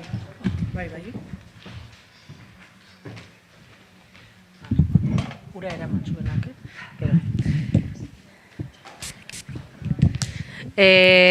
Galderaren bat, enaitz eta laitzi egiteko, zer komentatzeko, malen datu etxatian, bale, eskerrik asko, Astixako ezitzaile bisei,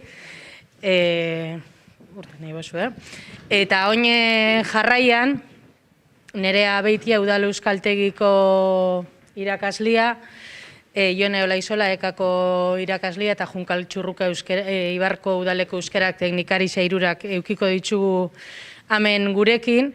Badaualako, lehendik ere, basauan, eta badaualako programa bat gurasuak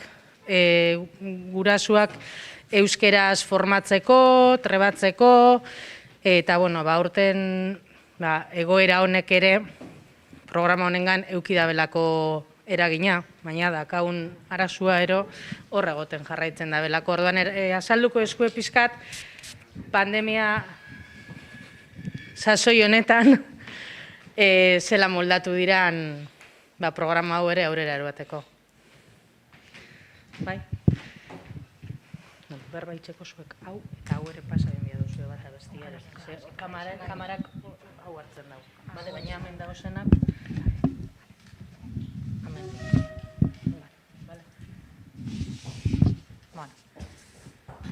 Eguardion, ya está.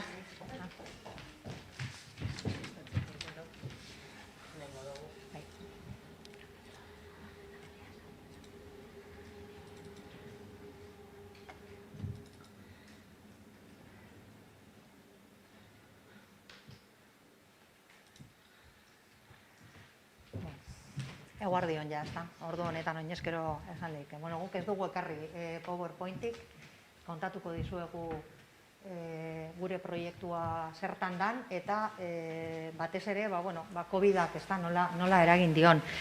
Gaurko jardunaldi hauen izenburua, euskararen transmisiotik sozializaziora pandemia sasoian, eta guk gureari deitu diogu pandemia sasoian ere gurasoak eskolara.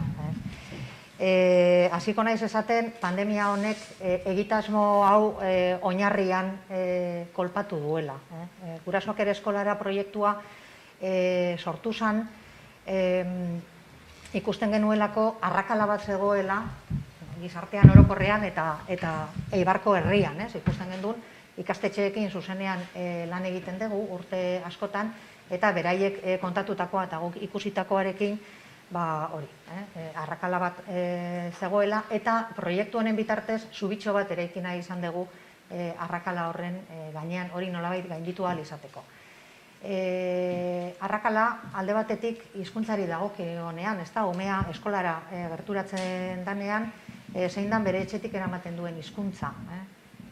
Horrek ja sorreraz sortzen du egoera desberdin bat. Eibarren gainera bereziki, zentro batzutan konzentratzen dira euskerarik etxetik ez duten ume asko. Orduan horrek euren euskalduntze prozesua zaildu egiten du. Horrekin lotuta askotan juten da ere sozializatzeko modu desberdin bat. Ume horiek askotan, esaten dugu, transmisioa hizkuntzaren importantea da, eskolan jasotzen dute, baina ari gara aipatzen, azkenengo urteetan ez da, transmisiotik sozializaziorako pauso hori eman behar dugula terminoan ere. Eta hain zuzen, ume horiek euskeraz sozializatzeko dituzten zailtasun gehigarriak. Ume horiek askotan ez dira joaten ez musika eskolara, ez kiroletara, ez dantza eskolara, orduan, sozializatzen dira euren ingurune horretan, euren familian, eta euskera ez da hizkuntza baten. Orduan, euskera jasotzeko eta transmititzeko bidea eskolara mugatzen da. Esan duten moduan hori, proiektu honen bitartez, gurasoak ere hor inplikatu nahi esan genituen, eta subitxo bat eraiki arrakala horren gainean. Esan behar da, proiektu hau oso modu espontaneo eta naturalean sortu zala, eta horrek ere hainbat argi piztu zizkigun. 2015ean, ama bat keskatuta bere umearen euskalduntze prozesuaz, berak etzekielako euskerarik eta bere inguruan inork ere ez, bere eskolara, umearen eskolara gerturatu zen. Ama umearen eskolara, hor daude proiektuaren bi ezaugarri importante. Ama zala eta bere eskolara joan zala. Esan ez, euskera ikasi nahi zuela, baina ez zeukala dirurik euskaltegiko matrikula ordaintzeko. Orduan, eskola horretan, parean tokatzen da, andereño bat, egun erdi zegoena, harkatu, txuradan ez da entzuten, horrela bai? Bai?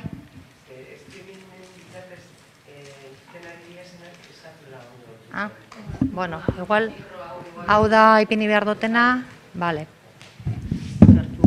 Bai, horrela jarriko naiz. Hala ba. Ematen du partido bat retransmititzen ari naizela gertutasun honekin.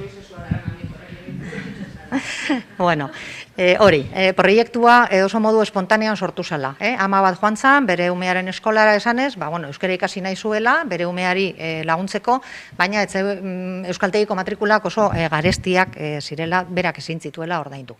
Andereño bat tokatu zen parean, egun erdiz zegoena, kasualidades ikasturte hartan han, eta bera bolondrez eskaini izan, ama horri eta bera moduko beste guraso batzuei klaseak emateko. Bueno, hori hemen oso ondo esplikatu zuen Andereño horrek, orain dela, 2016an edo, proiektu hori. Orduan, abia puntua hori izan zen, eta, eskoletatik hori jakin gendun, guk ere, eta esan gendun, hau, honi erantzun egin behar zaio, ezin dugu aulaga, aurten Andereño batek nahi du, eta hurrengo urtean, inork ere ez, ezta. Eta horrela, hasi ginen lanean, euskara zerbitzua, euskaltegi biak, eta hemen zaudeten ikastetxeetako mordo bat. Ze hankakoiek dira, euskaltegiak, ikastetxeak eta euskara zerbitzua. Proiektu horren helburua zen, gurasoak ere, ume hoien euskalduntze prozesu horretan partaide egitea, euskalduntzea familiako erronka bat izatea. Gero ikusi dugu, urte hauetan guztietan, familia erronka baino ama erronka izan dela, edo emakumeen erronka berriro ere, beste gauza askotan bezala. Eta horrela jarri izan martxan. Helburua zen alde batetik, kontaktu bat izatea hizkuntzarekin, kasu batzutan hori izan, besterik gabe, ez zuten ezagutzen euskera. Beste helburu bat zen, euskeraz eskolariezatuak izan ziren abere garaian bere, baina gero, umeekin egitea kostatzen zitzaienak eta aktibatu nahi zutenak, eta baita ere, euskaltegietan euskaldundutako euskaldun berriak, pixkate mintza egin eta euren umen euskerara gerturatu nahi zutenak. Hortuan, kokapena hori izan zen, pixkate eskolan, eskola orduetan, eta enfoke horrekin, umeari laguntzeko, berriro ere, ama dator zentrora eta euskera ikastera familiaren behar bati erantzuteko. Abia puntua pixka bat hori esan. Eta orain, Nereak eta Jonek, Nereak kontatuko du pixkat trajektoria, eta Jonek gaur egungo COVID-ak nun kolpatu gaituen. Hola, jarri behar da. Bueno, eguardion. Junkalek esan duen bezala, pandemiak areagotu egin du lehendik ere Ibarren bazegoen hizkuntzarekiko arrakala. Eta talde hauek, izpide ditugun talde hauek, guraso taldeak hain zuzen ere, utxune hori betetzera datoz.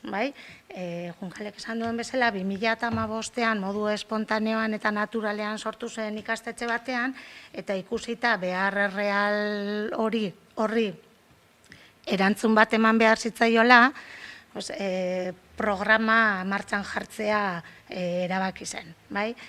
Hasieran talde hauek, hasieran esaten dut, ez da lehenengo aldiz, antolatzen direnak horrelako taldiak, baina 2015ko talde espontaneo horri helduta, olatu horri helduta, gertatu da beste urte batzuetan, olako saiakerak egin direnean gertatu den gauza bera. eta kontua da, hasieran oso arrakasta handiarekin sortzen direla taldeak, baina jarraipena izatea oso zaila izaten dela. Hainbat arrazoi aipatu daitezke, Junkalek esan duen bezala, emakumeak dira nagusi, kontziliazioa, bestelako familia arazoak, gero taldiak osatzeko orduan, egokiena izaten da ikastetxean bertan antolatzia, baina beti ez da posible izaten, edo ikasleen mailak oso desberdinak direlako, edo oso ikasle kopuru txikia elkartzen delako eskola berean, orduan ikastetxetik mugitzea taldeak ekartzen du jende asko desanimatzea. Eta ikusi dugu hori egon diren olatu guztietan gauza bera gertatu dela. Hasieran ilusio handiz, hasten direla, baina gero erronka zaiena dela ez hastea baizik eta horri jarraipen bat ematea. Eta kontziente gara zaila dela guraso horientzat parte hartzea eta esfortzu hori egitea, baina kontziente gara era berean gure lehentasunetako bat izaten jarraitu behar duela kanpaina honek, edo horrelako kanpainek jarraitu behar dutela izaten lehentasuna ikusita ze behar dagoen bereziki Eibarren, ze egoera kezkagarri dagoen. Ze perfiletako jendea hurbiltzen zaigu horrelako ikastaroetara? Junkalen hola gainetik aipatu du, askotan izaten dira hizkuntzarekin inolako harremanik eduki ez dutenak, eta gure xede behinena, talde horien xede behinena, hain zuzen ere horiek dira, ezta? Eduki dezaten lehenengo kontaktua hizkuntzarekin, eta era berean partekatu dezaten hizkuntza bera ikastearen esperientzia seme-alabekin, baina badaude bestelako gurasoak hurbiltzen direnak, ikastaro edo talde hauetara. B-taldean ikasi, B-ereduan ikasitakoak, ez den zuten. Amen, portatilan atzetik, amen.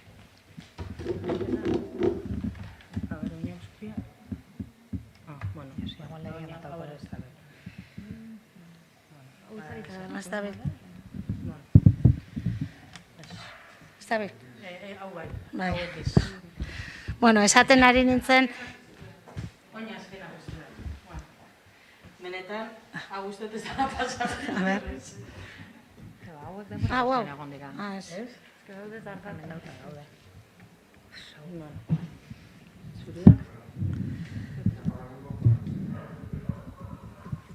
Bueno, amendik ez da entzuten? A ver. Amendik ez da entzuten? Amendik entzuten da streaming bidez jasotzen dana. Orduan, amendik entzungo zaitxu abi bagot. Hau, pizkatu zen etxera. Vale. Asko. Bueno, esaten ari nintzen ze profiletako jendia da hurbiltzen dana talde hauetara, ezta? Eta aipatu dugu, kasu gehienetan izaten direla kontakturik ez daukatenak hizkuntzarekin, lehenengo kontaktua talde hauetan izaten dutena, eta bestelako jendia ere edo gurasoak ere hurbiltzen dira, B-ereduan ikasitakoak bere garaian eta euskara alde batera utzita eduki dutenak eta seme-alabak eduki dituztenean berriro ere berreskuratzeko asmo hori ikusten dutenak, edo behar hori ikusten dutenak, edo eta euskaltegietan eta euskaldundutakoak, baina erabilerarekin arazoak dituztenak. Baina horien kasuan, azkenengo bi profil horien kasuan, bestelako ekimenak ere badaude, euskaltegian ere sortzen dira, euskaltegietan sortzen dira hoiei erantzuna emateko bezalako taldiak. Baina horregatik esan dut lehen, gure edo talde hauen xederik behinena dela kontakturik ez dakaten horien kasua.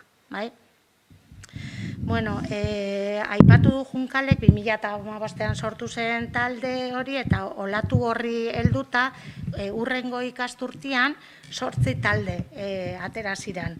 Eibarko 5 ikastetxetan 8 guraso talde sortu ziren eta esan dudan bezala arrakasta handia da. Baina aipatu dudanari jarraituta mantentzea izaten da zaiena eta hurrengo urtietan ikusi da hori. 2016-17an 8 talde izatetik, urrengo ikasturtean 17-18an 4 izatera pasatu ziren, iaz 3 talde osatu ziren eta aurten berriz 2. Orduan, hori da, orain arte egin diren saiakera guztietan ikusi den bilakaera. Orduan, esan dudan bezala, erronka hoiei eustia da eta ikusten dugu garrantzitsua dela. Hizkuntzarekin kontaktua edo euskalduntzea izatiaz aparte helburua anitzagoa da. Esan duguna sozializatzea, esperientziak partekatzea, hizkuntza bat ikastetik harago doan zerbait da. Eta orain Jonek azalduko dugu azken 2 urteetan pandemiak zehazki nola eragin dien talde hauei. Kaixo, eguerdion. Entzute zaitxe edo, bai, ondo. Nik azalduko dut, esan bezala, pixkat altu hau, zelan eragin daban pandemiak guraso hauentzako euskara ikastaroetan ere, ezta? Martxoarena, bereiztuko dut, iazko ikasturtea eta urtengoa, bereiztuko ditut. Martxoaren 13an etxeratze agindua jaso genuenean, 3 taldeia martxan zeuden, abiatuta zeuden. Talde hauek aurrez aurreko eskolak jasotzen dituzte, astean bitan elkartzen dira, 8 laguneko taldeak izaten dira, gutxi gora bera, eta normalean eskoletan bertan jasotzen dituzte eskolak edo portaleako eraikinean ere bai. Altuago, bale. Orduan, esan bezala, etxeratze agindua jaso genuenean, talde horiek ja martxan zeuden, bai? Eta ikastaroaren erdia baino gehiago ja eginda zegoen, bai? Hasiera batean, pentsatu genuen 15 egunerako kontua izango zela, baina gero denborak ikusi da zenbat luzatu den, ez? COVID-19 pandemiaren eragina. Esan nahiko nuke be, nereak ere aipatu du, eta eskola hauek badirela, euskara ikasteaz aparte, badirela espazio bat ere gurasoak elkarrekin sozializatzeko, bai? Eta badira ere espazio bat eta tarte bat, beraien intereseko gaiei buruz ere hitz egiteko, eta gu ere klaseratzen dugun ikasmaterialean ere saiatzen gara beraien interes eta zaletasunetik abiatutako materiala klaseratzen eta gai horietaz ere hitz egiten klaseetan, bai? Orduan, nola eragin zuen eragin du COVID-19 pandemiak eta etxeratze aginduak, ezta? Argi dago, egun batetik bestera, testu ingurua erabat aldatu zela, eta horren ondorioz, argi zegoen ikastaroaren formatua ere aldatu egin behar zela. Ezin genuen aurrez aurreko saioekin jarraitzu, orduan, online jarraitzea zen aukera, bai? Ikastaroarekin online jarraitzeak esan nahi du, plataforma digitalak erabiltzea edo bideo-deiak egiteko, bideo-dei horietan eskolak ematea, zalantzak konpartitzea eta harremana mantentzea ere bai, eta konpartitzea nola geunden. Bai gurasoak beraiek nola zeuden eta irakaslearekin harreman hori mantentzea ere, ezta? Kontua da, kontuan hartu behar da, berez, esan bezala, ikastaroak ja abiatuta zeudela eta guraso horiek aurrez aurreko ikastaroetan eman zuten izena. Orduan, aurrez aurreko ikastaroetatik onlinera pasatzea aldaketa handia da. Alde batetik, guraso batzuk egia esan nahiko hasieratik, konfinamenduan sartu ginenetik, adierazi ziguten ezin izango zutela aurrera jarraitu ikastaroarekin. Etxeko egoera asko aldatu zen, bai? Seme-alabak, altuago, seme-alabak ziren eskolara joaten, beraz etxean zeuden, eta guraso horien lehentasuna bihurtu zen etxeko gestioa, ez? Etxeko egoera gestionatzea.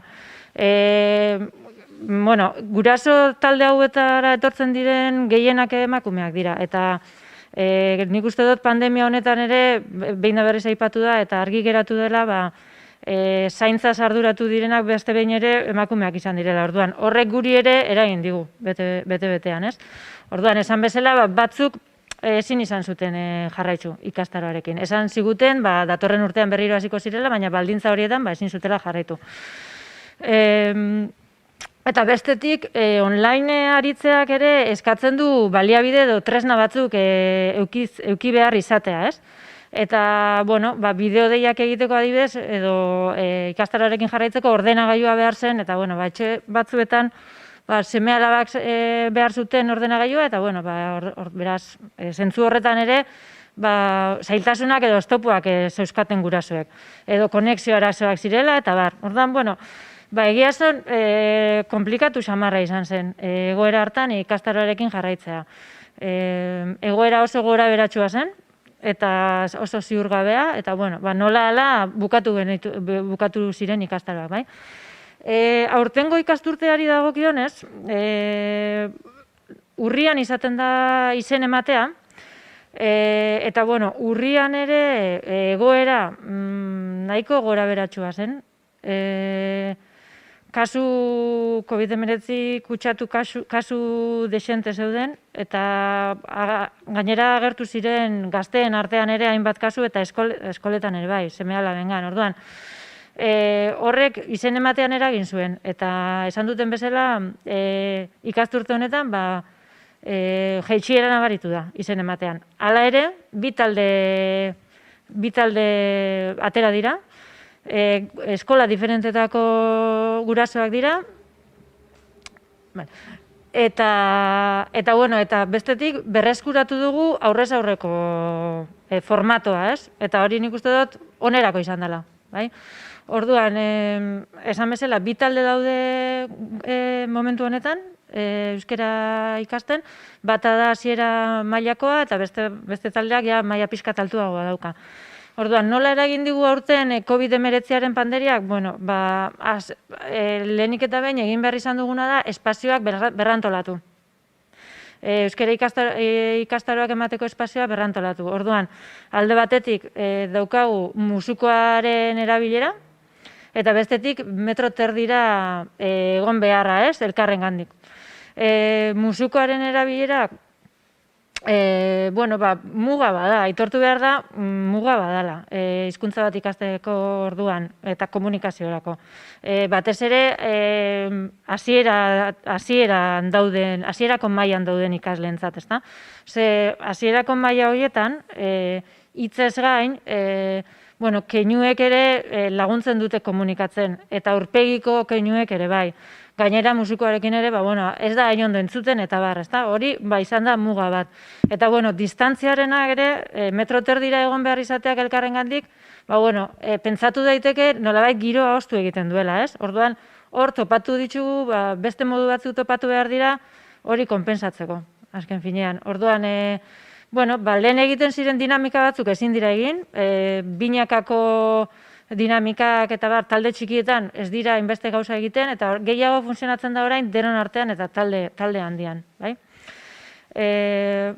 Hori aipatuko nuke, horretan uste dut eragin duela. Hala ere amaitzeko, eta Junkali lagako diotitza, bai oinarrizko ezaugarri batzu mantendu ditugu, ez? Moldatu behar izan dugu egoerara, baina, oinarrizkoa mantendu dela esan leike, eta ari direnak gustora diri da, eta, hemendik ere aitortza eta eskertza beraien aleginagatik. Bai, eta, amaitzeko minutu baten, pixka bate ondorioak, ezta, edo hasieran esan dugun hori, egitasmo honi oinarrian kolpatu duela egitasmo hau, COVID-ak, ezta, eta aipatu diren gauzak, zergatik, alde batetik ikasle horiek, gehienak, guraso horiek emakumeak direlako, egoera honetan, eurak izan direlako, etxeko zaintzaren ardura izan dutenak nagusiki, gehien bat gainera kolektibo horietako emakumeak.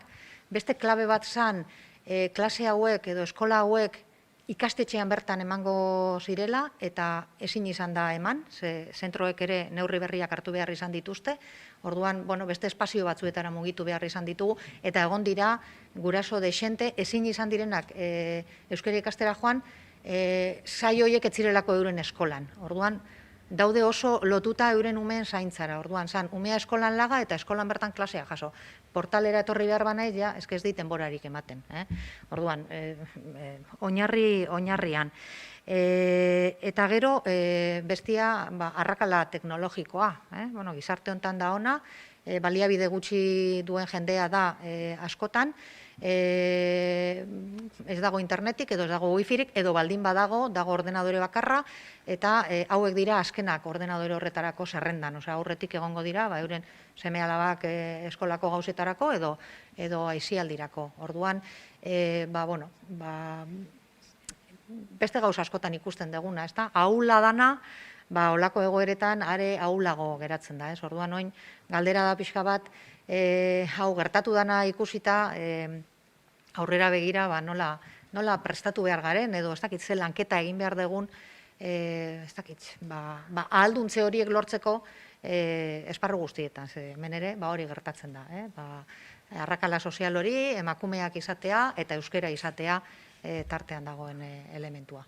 Orduan, hori hola, pentsatzen joateko, edo ia, datorren ikasturtera begira, ez dakit, nola indartu edo zer egingo dugun.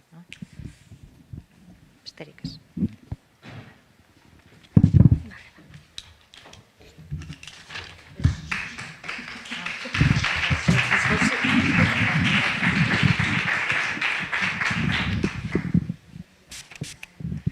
Bueno, eskerrik asko hiruroi, denbora guztiak nera altu berba itxeko eskatzen ibili gara. Hemen zehose komentatzeko galdetzeko, hirukote honi. Malen etxetik zeo zer? Ez. Bueno, eskerrik asko, hiruroi oin bai. Eta oin aldaketa txiki bat ingo dugu programa, atzerapen txuakin goiaz, eta orain Maider Aranberrekin biezabane berba, mintza praktik, bereziki familia izuzendutako mintza praktika programari buruz, gurasoak berbetani buruz, baina Eneko Garzia dakagu hemen gurekin, berak amaiera emon biazetzen gaurko egunari, eta gero saioak ere baditu, orduan aldatu ingo ditu, orden aldatuko dugu, eta Neko kingo dezku Eneko Garzia Ibarko Eskola Kiroleko koordinatzailea da, kirola ere bada, aisialdian zati handi bat, garrantzitsua, sozializatzeko beste modu bada ere, bereziki umen ero gaztetxoen kasuan, orduan, Nekori emongo detza huitza, Eneko kingo da borkezpena, eta Maiderrek emongo detza maiera gaurko egunari.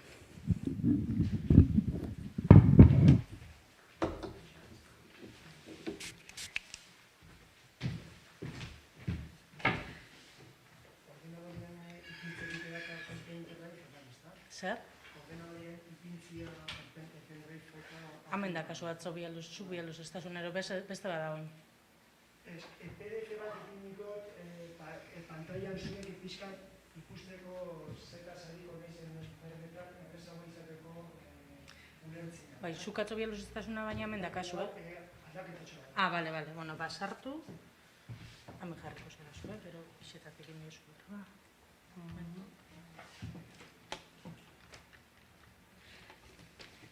Eki, urbote egin bat hartu.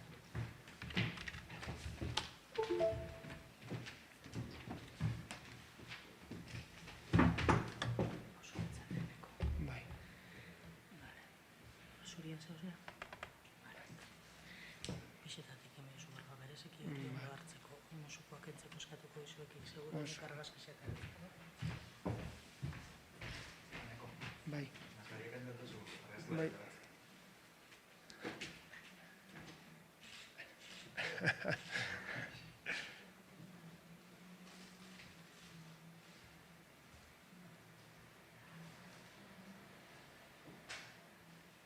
Informatikan adituen bat, hau pantaila osoan ipintzeko zer egin dezaket hemen? Bueno, aditu ez.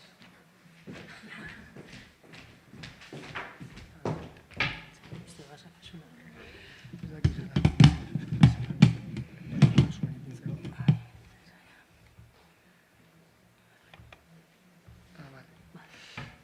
Bai, oso ondo. Entzuten da? bai entzuten da. Bueno, nire izena Eneko da, Ibarko Eskola Kiroleko koordinatzailea naiz, eta, bueno, gaurko gaia multikirola pandemian izango da, baina honen inguruan berba hasi aurretik, nahiko neban aldez aurretik, eskola kirola zer dan azaltzia, zaitxik, bueno, hemen ikusten editzu eta aurpegi ezagun batzuk, baina igual beste batzuek ez dakizue ondo ezedan bez. Orduan, horretarako, ezelan pasatzen dut, parkatu. Hemen igual dira, no? Bale, oso.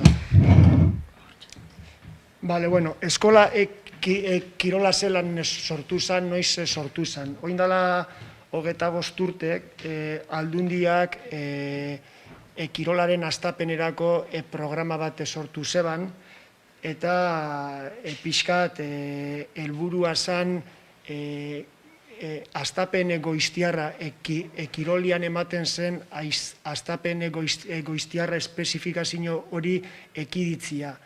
Eta bideratuta dau programa hau 8-16 urte bitarteko umei, ume eta gaztei. Helburuak zeintzuk dira, helburuen artean dauz umeak osasuntzu kirolaren bitartez hastea, gero hainbat balore garatzea kirolaren bitartez errespetoa, laguntasuna, zelan da, eskatu urtetzen hitza, esfortzua, olako hainbat balore, gero euskeraz kirola egitea, eta adine bakoitzera egokitu pixkat kirolaren hastapen hau. Ez da gauza bera, 8 urteko ume batekin zelan landu edo lan egin kirolarluan edo 16ko batekin. Orduan, Eibarren zelan sortu zen. Aldundiak programa hau martxan ipini zeban, baina egisa da gero udalek eta herri bakoitzeko ikastetxeek ziren pixkat arduradunak hauen martxan ipintzeko. Orduan, Eibarren duela 15 bat urte, 15-16 bat urte, Eibarko lehen hezkuntzako ikastetxeak nerekin elkartu ziren, Eibarren garai hartan zebalako funtzionatzen ondo programa hau, eta, ia aukeria egongo zen, honi buelta bat emoteko edo zelan antolatu, ez? Orduan, garai hartako eragile ezberdinekin elkartu inginan, udala, patronatoa, ikastetxiak, guraso elkartea, klubak, eta guztien artean, hausnarketa bat egin ondoren, antolaketa modu bat proposatu zen.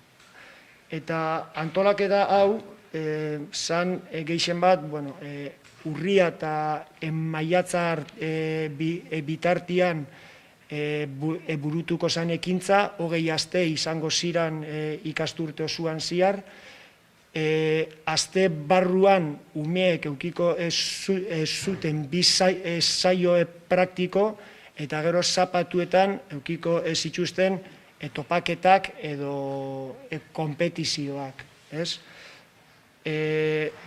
Horren ardura zan Eneko edo gure enpresana hori antolatzia, baina kontutan hartuta beste eragileek be zerrezana ez zutela hor.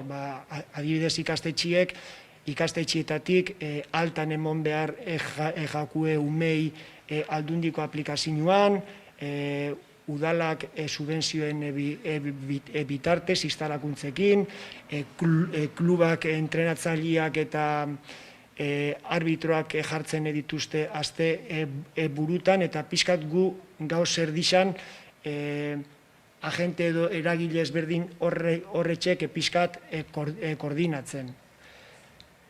Orduan, hortik heltzen gara pixkat, pandemia garai ontara, ez? Hemen bi part ipini dut, lehenik ipini dut konfinamendu garai hori iazko ikasturtia, eta, bueno, oindala urte bat izan zen konfinamendua, eta, bueno, hor, beste hainbat ekintza bezala, eskola kirola bertan bera gerauzan, eta, bueno, esan inungo beste aukerarik emon, ez telematikoki, ez eben, uste dut hasieran izan zala xok antzeko bat, eta ez eban edenborarik emon konturatu orduko ja, maiatzean gehuazen eta ekintza maitxuta zeuan. Eta ikasturte hontan, normalitate berri hontan, antolaketan egokitzapenak inbiar izan dira, egeixen bat, aldundiak irailan esan ez zebalako edo agindu ez zebalako ekintza berrantulatu behar zala, eta berrantolaketa horretan suposatzen ez eban guk oinarteko eskema hori ezin zala aurrera eraman. Adibidez, ezin ziran ikastetxe ezberdinetako umeak euren artean nahaztu, ezin ziran zapatuko ekintzak aurrera atara, orduan ekintza izan biazan kontaktu barikua, umeek euki behar zuten euren artean metro eterdiko distantzia minimo bat, taldeak ezin ziran 15 ume baino gehiagokoak izan, eta 15 ume hoiek 6 azpimultzotan egon behar ziran banatuta, orduan guzti honek suposau dau, benetan be, jarduerari buelta bat emon behar izana, eta talde hoien berrantolaketa bat, talde gehiago sortu behar izan dira, honek suposau dau, aurrekontua be igotzia, eta bebai suposau dau, tirabira batzuk hor, ikastetxe ezberdinekin, bai ez, zelanein, eta gero protokoloa, ez?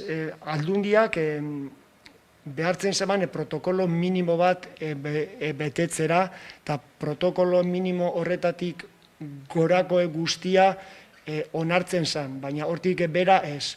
Orduan, protokolo horretan, beste hainbat gauzen artean, adibidez, ez zeuan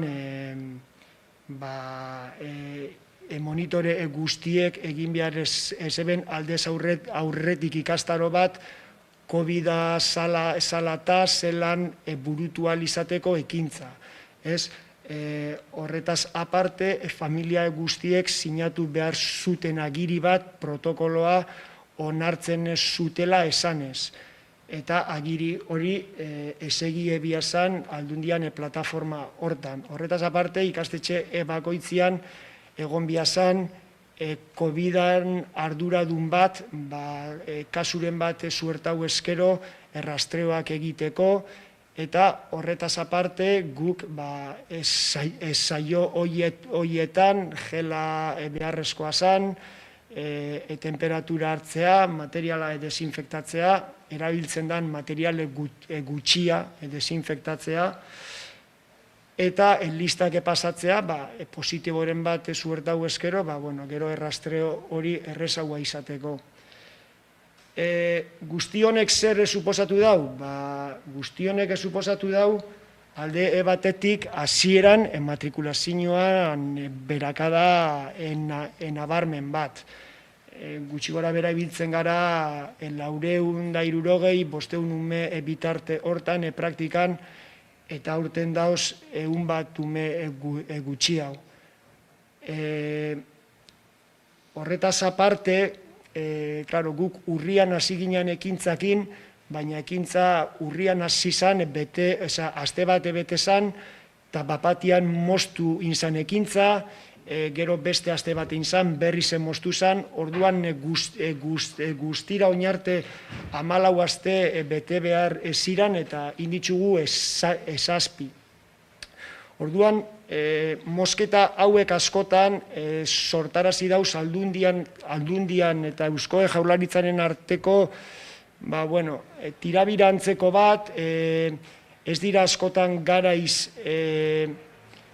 azaldu zergaitiak, eta ez da garaiz abisatu gu geu antolatzaile bezala ikastetxiei eta familiei esateko. Kasu eskotan, ostiraletan azkeneko orduan, heldu da eskutiz bat, esanez bertan bera usten ez zala inungo esplikaziorik barik. Orduan nik guzti honen inguruan, nahikoen neban ezeuekin hausnarketa bat egin. Eta hausnarketia da, hartu ditut pixkat munduko osasun erakundiak gutxieneko, kirole praktikan gutxienekoak zeintzuk diran, eta aukeratu dut munduko osasun erakundea ez nik eurekiko dakadan konfiantza gaitxik baizik, eta agintariek azkenian pixkat munduko osasun erakundeak esaten duenaren gain hartzen dituztelako erabaki asko. Orduan, hemen 2010 urtean munduko osasun erakundeak esaten zeban osasunerako minimoak betetzeko kirole jardueretan o praktiketan zala egunean gutxieneko ordu beteko ekintza fisiko bat egitea, gero giharrak indartzeko edo gihar lan bat astean 3 aldiz gutxienez, eta egoneko denbora edo sedentarismoa gutxitzea. Orduan, 2020 urtean irizpideak berak ez ziren eta gehitzen da intentsitate biziko jarduera aerobikoak ere astean 3 aldiz egitea. Honek ez suposatzen du gazteen artean gomendio minimoak eruaten gaitzu egunero zeo zer etxera. Eta hemen, heltzen gara pixkate taula untara. Hor letra asko daoz, baina minimo hauetara heltzen da, hau da, estatu mailako media, baina Euskal Herrian antzekua da. Honek eruaten gaitxu pixkat ikustera, bakarrik gazten 36,4 betetzen editzuala minimo horretxek. Nesken artian, 170 ez daue betetzen, eta mutilen artian 156. Eta gero LH eta DBH artian, LH 155 ez dituen minimoak betetzen, eta DBH 162. Honekin bat edatore pixkalden pantaili eskainitako orduak edo lehen esan douna OMSek esaten zuena egoneko denbora horren emurriztu behar hori. Orduan, hemen ikusten da, OMSek gomendatzen du egunean 2 ordu baino gitxiago pantailen aurrean egotea, eta media da egunean zehar astebarruan 3 ordu. Eta aste burutan ia 5 ordutara heltzen da.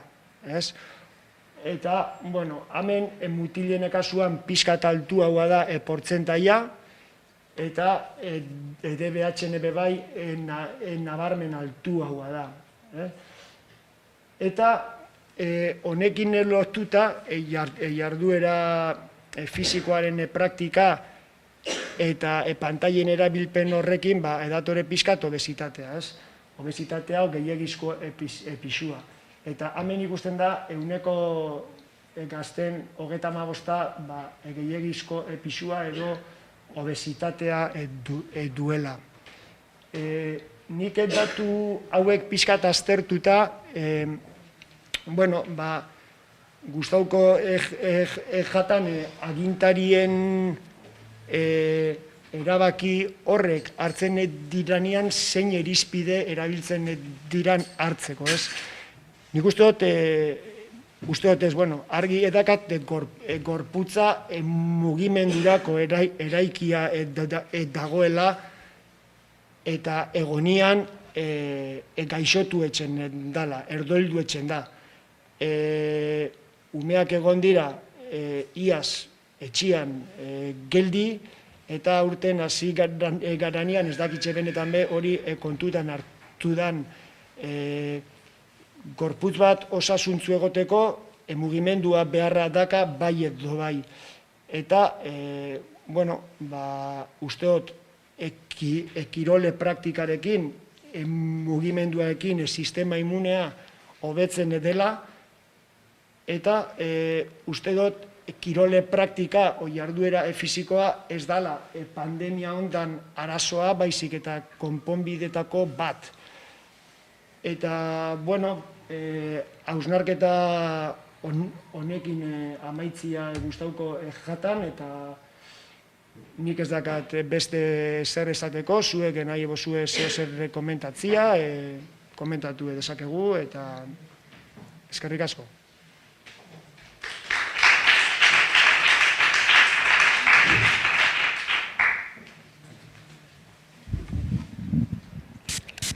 Eskerrik asko eneko,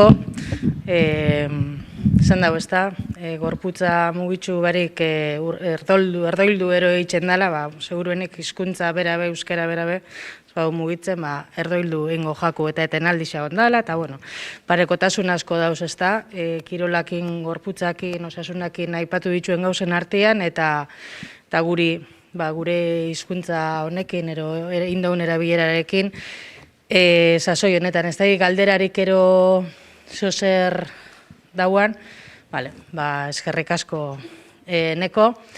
Egun luze arraron amaiera emoten jungo gara, eta jarraian Maideraran berri eukiko dugu gurekin, eta Kitxu Euskara Elkarteko idazkari izatiaz gain, berbetan mintza praktika programako arduraduna ere, koordinatzailea ere bada, eta adarrez berdina ditu mintza praktika programa honek, horietako bat gurasuak berbetan da, bereziki gurasuentzat, ero familientzat pentsautako adarra da, mintza praktika familia giro horretan egiteko. Eta pixka azalduko digu, zer nolako eragin eukidaban pandemiak programan, eta zer nolako erabakiak hartu dian, eta bide gurutze honetan, oin ikusi ditugun egitasmo guzti hauetan, badauzelako elementu amankomun batzuk, oin seguruenik ere ikusiko ditugunak.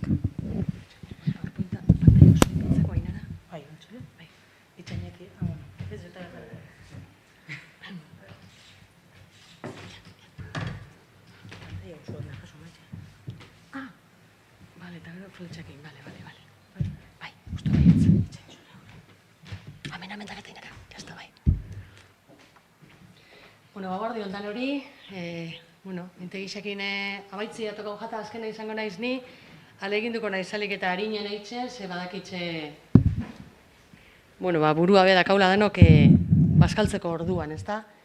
Egoera normal batian, esan behar dut, areto honetan bertan aurkeztu izan dugula urtietan berbetan mintza praktika programa.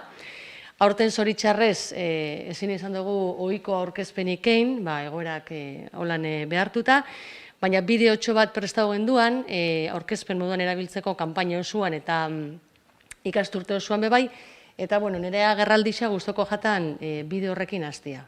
Ia lortzen duten, a ber. Segundo bate, anoia.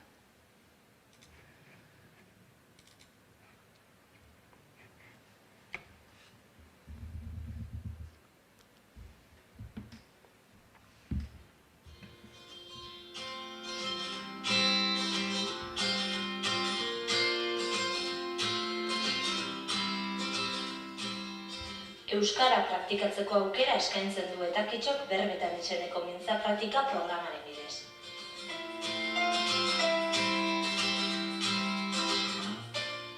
Giro natural eta informalean biltzen dira astean behin ordu betez.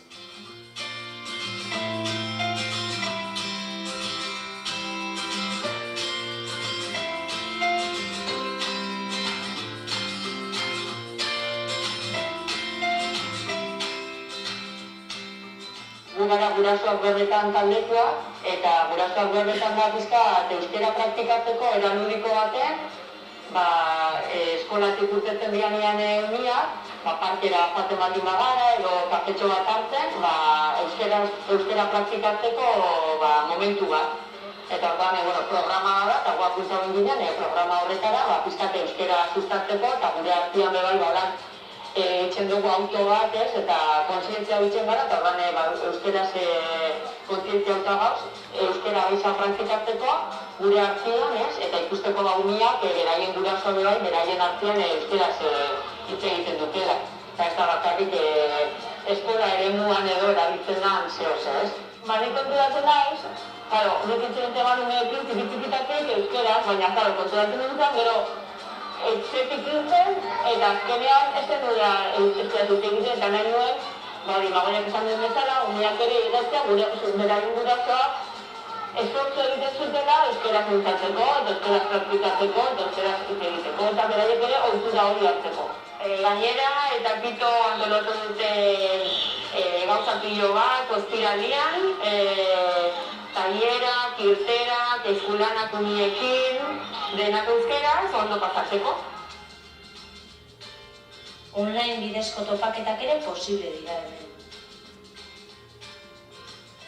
Kaixo taldetxo, zer modu zaudete?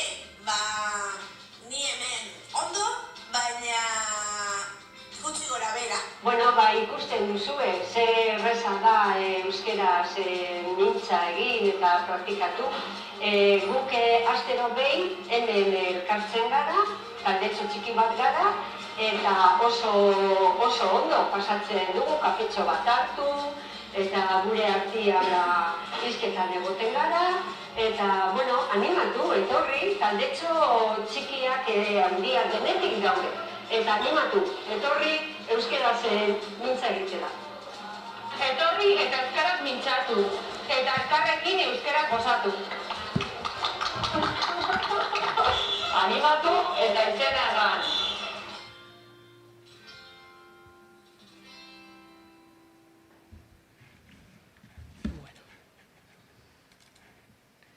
Ikusi duzu, gauza askoz begeixo ez da, ezin da gaitxu,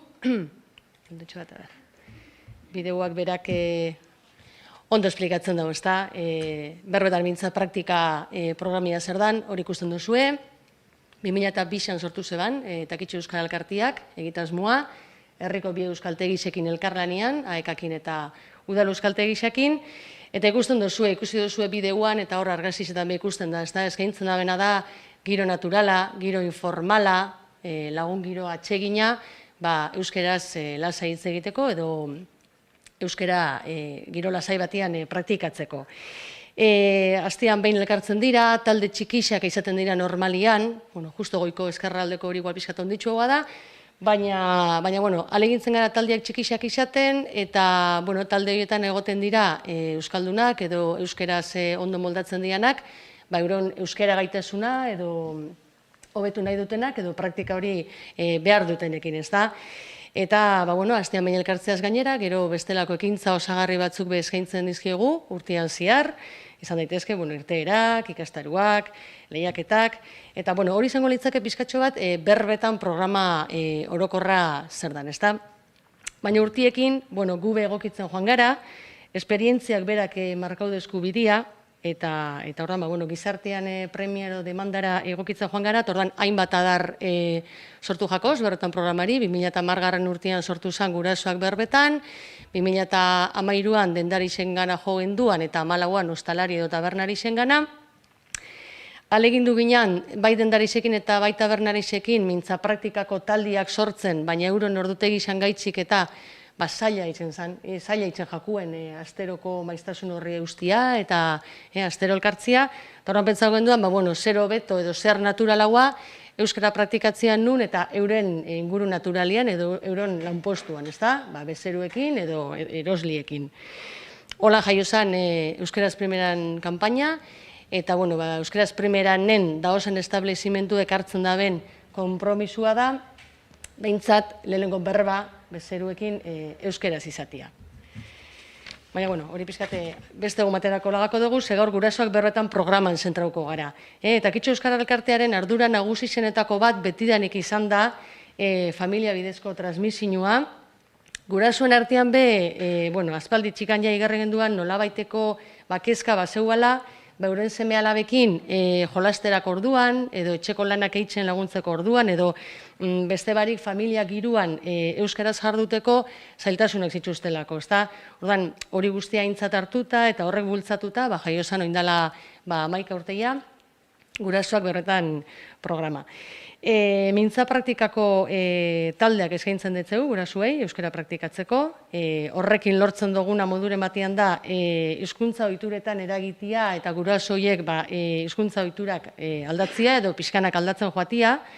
Horrekin familia giruan euskararen erabilera areagotu egingo da gurasoen gaitasuna hobetzeekin batera. Gero familiei eskaintzen dizkiogun ekintza osagarri esker, talde, auzo edo eskola desberdinetako gurasuek eta familiek elkar ezagutzen dabe, eta holan euren euskal harreman sarea handitsu eta sendotu eitzen da. Eta gero, ekintza gehienak umiekin batera eitzen doz, ikusten dozu ez hor, umiekin batera, orduan, gurasuak eitzen daben esforzuak, umeengan euskararekiko jarrera positibua sortzen laguntzen dabela argi erakusten dezku programak, eta azken batean, hizkuntza modu natural edo erosuan erabiltzia onuragarria da edo zeinentzat, baita gure seme alabentzat be, eta orduan, eurak hiztun osuak izatea nahi badugu, gurasuon ardura be bada, ume hoien eredu izatea. Denboraz larri gabiz, orduan, astapenak errepasako ditugu pixkate labur-labur, da programan bilakaera ikusteko. Esan dut, 2010an sortu genduala programa, haur hezkuntza osoko umien gurasuak hartu genitzuan xedero helburu. Horretarako, herriko 2 ikastetxeri egin gintzaun proposamena, eurak onartu eta gu martxan jarri ginen. Azpimarratu nahi dut ikastetxeekin elkarlana ezinbestekoa dela olako programa bat aurrera ateratzeko, azkenian gu eta gurasoen arteko biderik zuzenena edo zubisa ikastetxeak dira, badakitz gauza asko eskatzen dutzeula ikastetxeei, eta benetan eskolen implikazioa eta ezinbestekoa izateaz gain, bihotzez eskartzekoa be bada. Eskatzen dutzeguna da, ikasturte hasieran, gurasoekin eitzen dituzten bilera horietan, gure programan berri ematia eta gurasoak animatzia.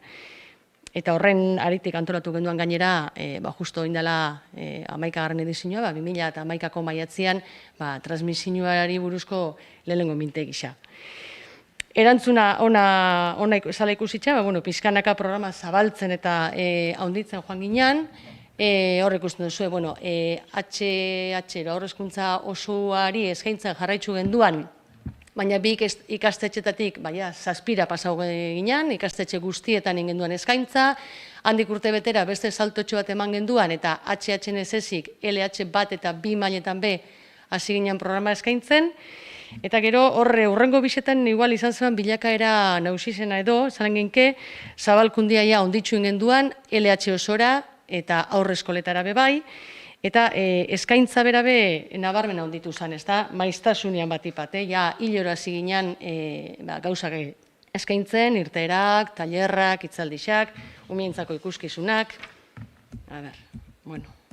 uste naranken dutan ekala. Gero ja, 2017-2018 ikasturtian, dana batera jarrikote ikusteko.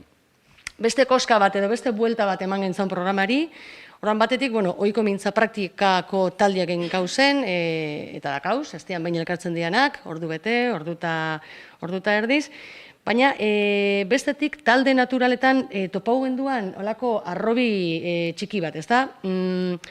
Hasierako bideoan ikusi dugu parkian dauzen gurasoietako batek erdizan zuen Amagoiak, berak deitzun zigun esaten, bera egunero edo ise egunero elkartzen zala beste guraso batzuekin parkian, umiak eskolatik irtetzen zianean, talde naturalaia bere zindazekela, eta gainera berak beran burua eskaini izetzela gainerako amei, kasu hartan amak zialako danak, bera preso gala, eurokin euskera zoraitzeko bastian behin, edo egunero, eta horren beste amek posarren hartu zeben gustora, eta holan esan genke sortu zala gurasoak berbetaneko nik esango nuke lehengo talde naturala edo.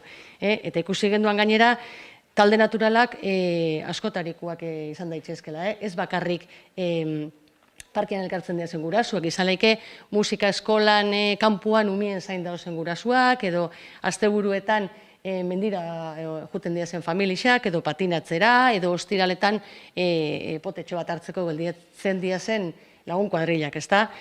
Ordan beste mezu hori be gehitzu gehintzaun gizarteratze kanpainari, ezta? Osea, nahi izan ez gero, zegoela aukera banaka emoteko izena, batzutan horrek bertigo pixkat bemoten dau, norbera bakarrik talde batian, talde batera joan, ez ezaunak, maila emango dut, edo, ordan, bueno, aukera horrek beste zera bat zabaldu zeban, eta egisa zan talde natural moduan jendia errezago animatzen dela. A ber, badakita, orain adakat eta saiateko naiz mosten, Eta gero, auzuetan eragitzen hasi ginen, hori be importantia da, Eibarko auzuetan bizitza asko itzen da, eta asko ez dira jaisten erdigunera.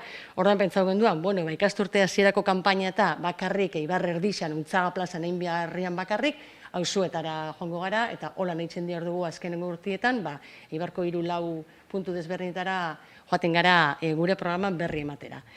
Bueno, ikusten duzu, 2018-19, parte hartzaileko pura onditzen zoian, talde naturalak geroz eta keixa osiran, metodologiarekin jarra, bueno, eusle figura, ez da mandenburia esplikatzeko, baina, bueno, bada importantia, ohiko mintza praktika taldietan ja berez nahiko markauta dau Euskaldunaren figura hori, talde naturaletan, batek hartu behar dau rol hori, eusle figura, euskerari utxikotzena denbora guztian, ordan, bueno, talde batzutan bakarra dau, beste batzutan batek baino geixau nahi dau rol hori hartzi, ordan, rotatiboa izaten da. Ordan, bueno, jarraitzu genduan metodologia horrekin, eta, bueno, hor ikusten duzu pixkat, programaren arrakastaren gakuak edo, azpimarratzekotan baten batzuk, programa irekisa eta integrala dala, edo zein zuzendutakoa, doakua, bueno, horrek be aldeko puntua badaka, ze gauza asko antolatzen ditugu irteerak, ikastaruak, txanguak, eta, bueno, dana dira duan, eta erakargarisa gurasoentzako, baina umientzat bebai, zazkenean umien atzetikan gurasoak etorreko dira, eta ez dugu astu behar gure helburua edo gure xeria heldua diala, gurasua diala.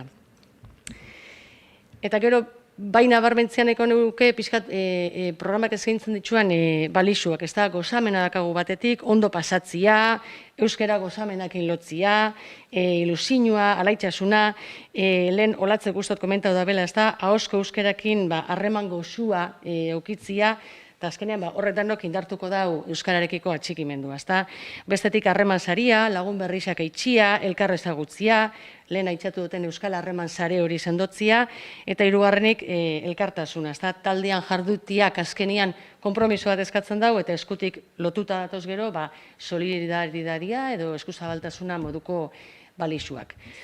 Bueno, eta etorri zen, 2019-2020 ikasturtia, eta holan hasi ginen, ikusten duzu argazki hori oso esanguratsua da. Hor, ematen dago lasterketa baterako prest dao zela umiak, posik ilusioz beteta, hausuniak oso egonkortuta genitxuan, programa sendo eta eraginkorra zan, eman zozkun denboria irteraren bat eitzeko, eta hor ikusten duzu tailarrak eta antolatu genitxuan, eta, bueno, bapatian etorri jakun mamua, ez da, pandemia, koronavirusa, eta horrekin batera, zalantzak eta beldurrak eta milaka galdera. Eta orduan, ikusi genduana izan zen, nola edo ala harreman sozialei, euskararekiko atxikimenduari eta egundutako sareari eutxi egin behar geniela, ze galtzeko genkauna asko zen. Zelan, egoera berrira moldatu eta gauzak eitzeko beste modu edo bide batzuk eskainiz, ezta?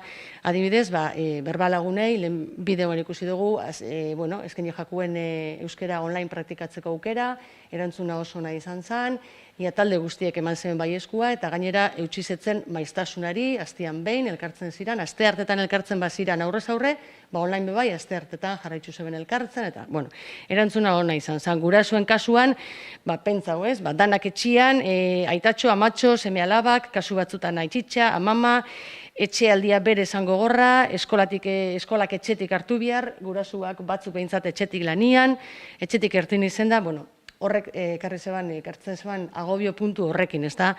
Eta kasu batzutan hemen gaur entzun duguna, ez da? Ume askontzat euskarakin zeken kontaktu bakarra hori zezan eskolako momentu hori, ez da? Esan etxe horietan esan euskara beste bide batzuetatik sartzen. Horan, asko gain gauna itxeko, eta gainean egon gara, harremana ize eguneroko izan da ize egunero bidaltzen gentzaun familia proposamenen bat, astero bidaltzen zezkuen eurak etxian grautako bideuak, antolatu genduan magiaren astea, 3 osagai emanda errezeta bat eitxia, edo 3-4 gauzekin eskulan bat, bingoa online, horrek sekulako arrakasta aukidau, eta gero aitzitxa eta mamentzako maitasun bideuak eta gara zituzten, orduan ez dakit denborak egindako zera bideotxo batien ikusteko aukera dakau Ainara. A ber, pizkate eurok egindako lan hori, balizoan jartziarren, motza da.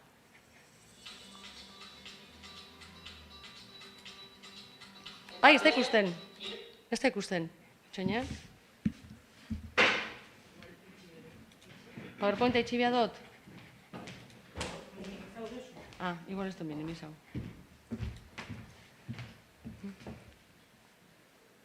Bueno, bestela, bideokin amaitxun lehik egin gara. Ipine, hau da, ez? Itxi. Itxi bez dena hartu. Itxaina. Lehen ere pasau jako. Noin arte gaur pasau zaizkigun gauzen artean, lehen ordenadora momentu baten blokeu da, oin berriro,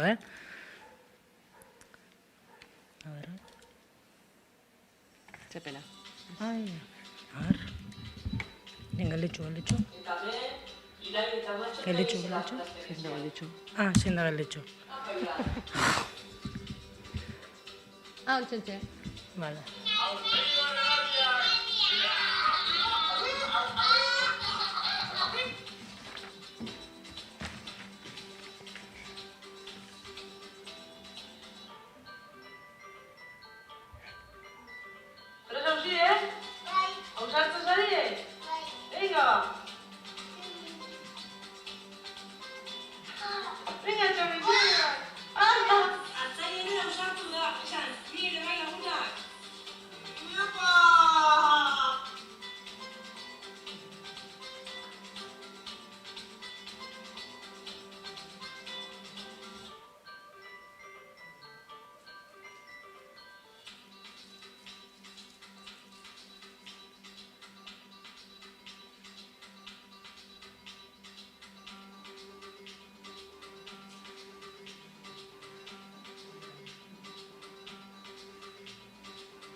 Bueno, ikusi duzue, gauza gehi honekan kontatzeko, baina nik uste dut pixkat biribiltzeko bidonekin agur esateko moduan, gube bai egoera berrira moldatu behar izan garala, ezin garala geldik egon, eta badauzela gauzak eitzeko beste modu batzuk, eta oin zorionez, kalera irten algara zoze geixo, behintzat lehen baino geixau, eta azkeneko irtera aurreko larun batean ingenduan, Gatzabako Gatz Museora, familia zoragarri guzti horiekin, eta espero deigun, laizter, lehenko normaltasunera pixkanak alegatzea eta gauzak beste musuk hori barik eta beste moduan. Eitzeko aukera eukitzea. Eskerrik asko.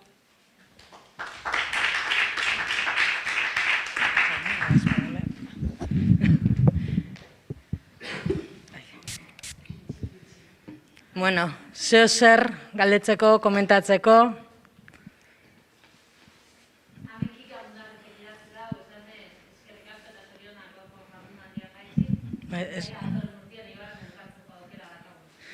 Bai, a ber, bueno, eskerrik asko, Maider, eskerrik asko gaur goiz osua hemen aguantau dozuen guztioi, ez da izan erreza, guretzat, zuentzat bez, izlarixe ibe eskerrik asko, ez da erosuena pantaila alde baten, entzuliak hor bestekaldian, ordenadore hemen, leku gitxi, eta horrek ere ez ditu nerbixuak asko baretzen. Orduan, eskerrik asko islari moduan ere aritu zareten hoi, pantailatik bestekaldian zaudeten hoi, eukido zuen pazientza gaitxik, eta, aurtengo ensaioa izan da, datorren urtean obia izango da, ja ez jaku alako gauzak ez jakuz pasauko. Seguruenik, bidea ulibek esan dago ez da, zabaldu da, eta bide honi ere eutzin biako etzau. Ikusi deuz indemia badala, errepikatu egiten da, emakumezkoa, egoera sozioekonomikoa, testu inguru soziolinguistikoa segun eta nolakoa, badaoz faktore batzuk, behin eta berrez, kirolan ere, errepikatzen direnak, eta argi dago elkarlanean aritu beharko garela aukera berriak zabaltzen, eta hor agerian gelditzu da arrakala horri, modu batean ero bestian aurre egiten. Ikusi dugu aurre egiten ere saiatu garela. Eta hortan jarraitzu biako dugu. Eskerrik asko eta datorren urtera arte.